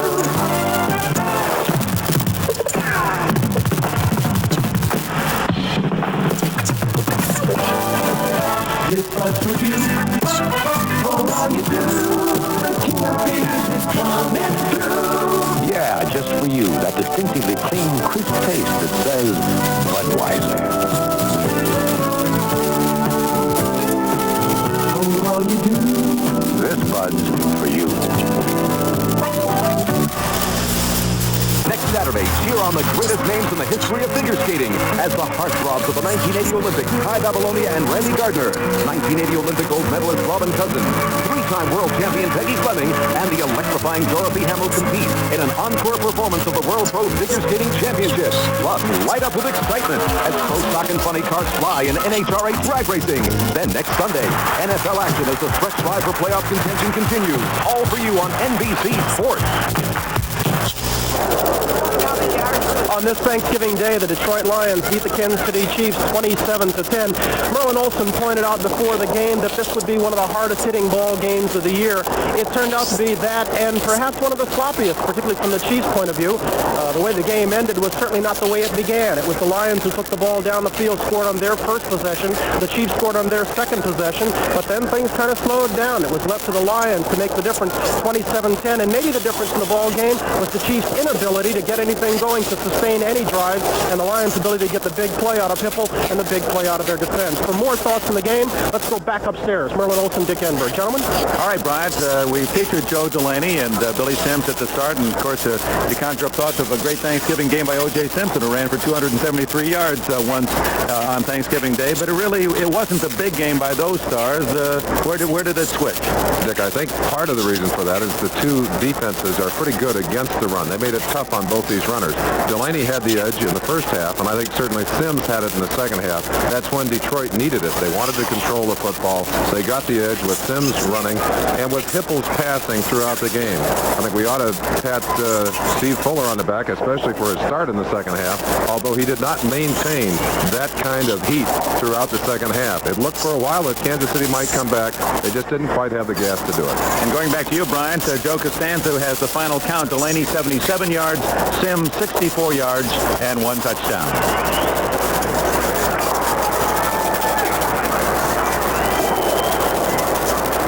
All right, Dick, thank you very much. There's the graphic illustration of exactly the matchup we were talking about.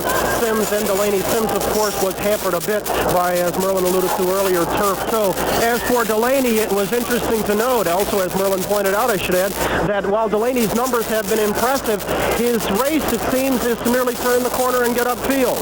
When the Detroit Lions managed to beat him to that corner, his inability to cut back was in great part the reason for the Chiefs' inability to sustain any drives. On this day, they stopped Delaney, were able to stop the Kansas City Chiefs, and were able to go 6-0 in the Dome. I correct myself. I think earlier I said 7-0. In any event, they're undefeated under this roof. We'll come back after a word from Budweiser.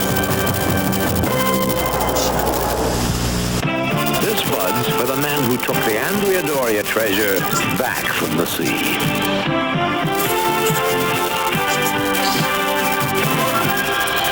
This Bud's for you. For all you do, the king of beers is coming through. Yeah, just for you. That distinctively clean, crisp taste that says Budweiser. For all you do. This Bud's for you.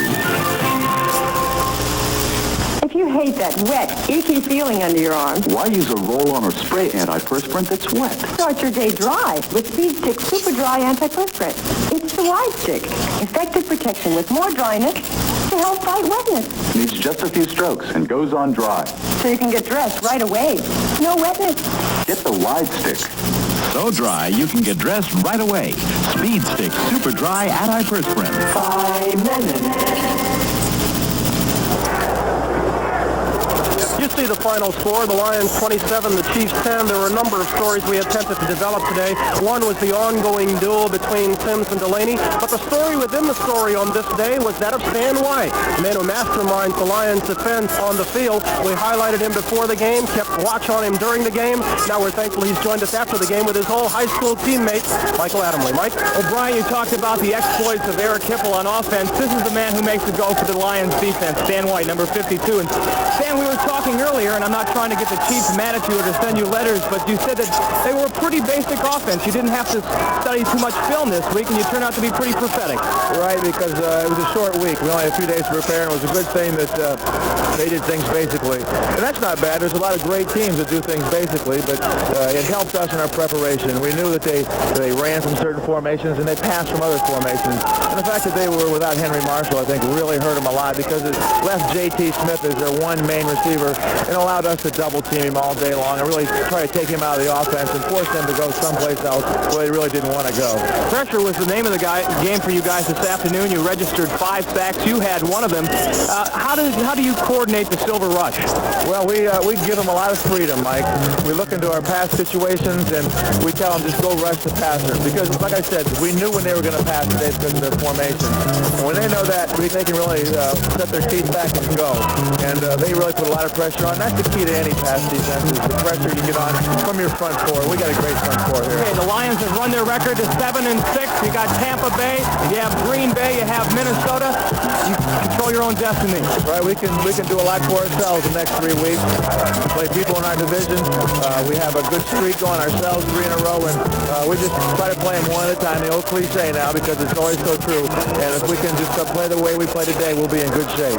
Dan, once again, congratulations. Happy Thanksgiving, partner. Great day, brother. Good to see you, too. Bryant? Okay, Michael, thank you very much. I think it's heartening to know in this day and age that when Mike Adamle played high school football, he was only the second best linebacker on his team. We're going to step aside for just a moment. When we come back, we'll have some highlights of the ball game and be joined by Pete Axtell. We'll get to that after, again, a word from Budweiser.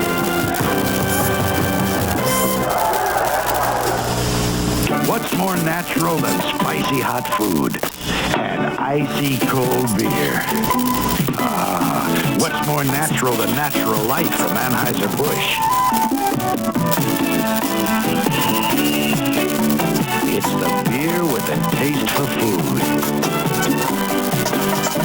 So, when you want to put out the fire, What's more natural than natural light? When we at Craco build a car stereo, we never know who's going to be in the driver's seat.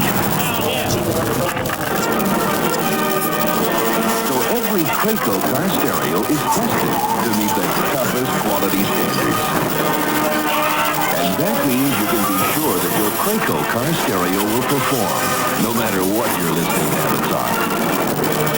Down the road, you'll be glad it's a Craco. By virtue of their loss today, the Chiefs have fallen out of a tie for first in the AFC West. But in the AFC East, the tie still exists between the Jets and the Miami Dolphins. That tie was forged last Sunday when the Jets came from behind in the final seconds to beat the Dolphins. The call from Dick Enberg and Bob Trumpy.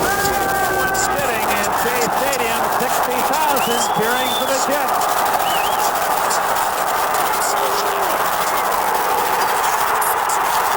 Jones at the 13, and the clock running. And here's where those timeouts are so critical. 29, 28 seconds left from the 12-yard line. The Jets need a touchdown to win it. Ooh, and very close to interference as Jones was leaving his man Don McNeil, and McNeil had a piece of it. There is something that an offense can do in that situation, realizing that a defense is allowed one chuck in the first 5 yards. If you can get the ball up while contact is made, you may get an interference call. I believe that's what Walt Michaels was claiming there. Plenty of time here now, no reason to panic, but throw it in the end zone. Win or lose, that man, Richard Todd, has won a lot of fans in New York today at the 12-yard line. 21 seconds and one timeout left.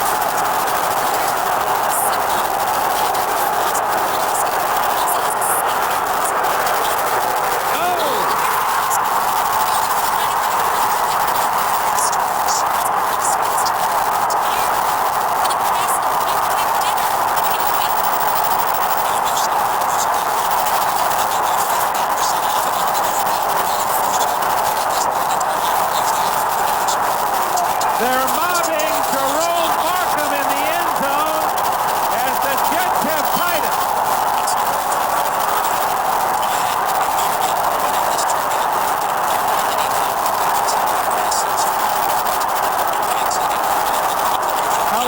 Yards, but not to spoil the celebration. Remember, the extra point is necessary for the victory, and here's Lee.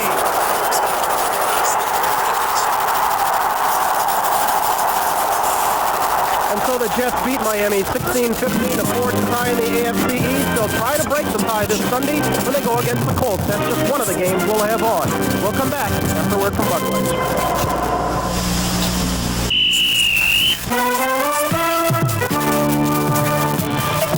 For all the guys who keep the action from getting out of hand, this Bud's for you. This Bud's for you. There's no one else who does it quite the way you do. So here's to you. You know it isn't only what you say, it's what you do. This Bud's for you.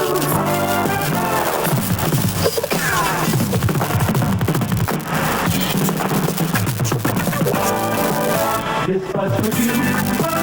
For all you do. The king of tears is coming true. Yeah, just for you, that distinctively clean, crisp taste that says Budweiser. For all you do. This Bud's for you.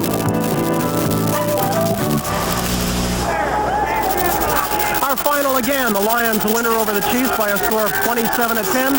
And what does that group bring your record up to? 3 above 500? No, that brings me to 4. 24-20, and not as good as the Lions in the Silverdome, that's for sure. It was interesting. You were telling me ahead of time that you were talking to Monty Clark, and he said he's been getting all kinds of suggestions about the way to improve his road record. Yes, every wacky suggestion in the world from psychiatrists and so forth, things to do with the guys the night before the game, make them feel at home, but this is where they're really at home. You know, Brian, I think an interesting point about both these teams is they're good, but they're limited, and one of the limitations is they don't come from behind. Once Kansas City got behind, it really took a lot away from them. That raises a good point because you and I glossed over it a little bit. A look at the standings tells you they're playoff teams, but we both agree they are not in the classic sense. Does that mean the league is that strong or the entire league is that mediocre? It means there is no more classic sense. Almost anybody can make it, for better or for worse.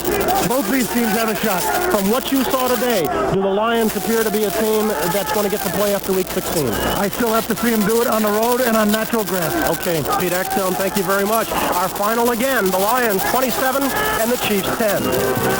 The executive producer of NBC Sports is Don Ohlmeyer. Coordinating producer of football is Teddy Nathanson. Today's telecast produced by Larry Cirillo and directed by Ted Nathanson.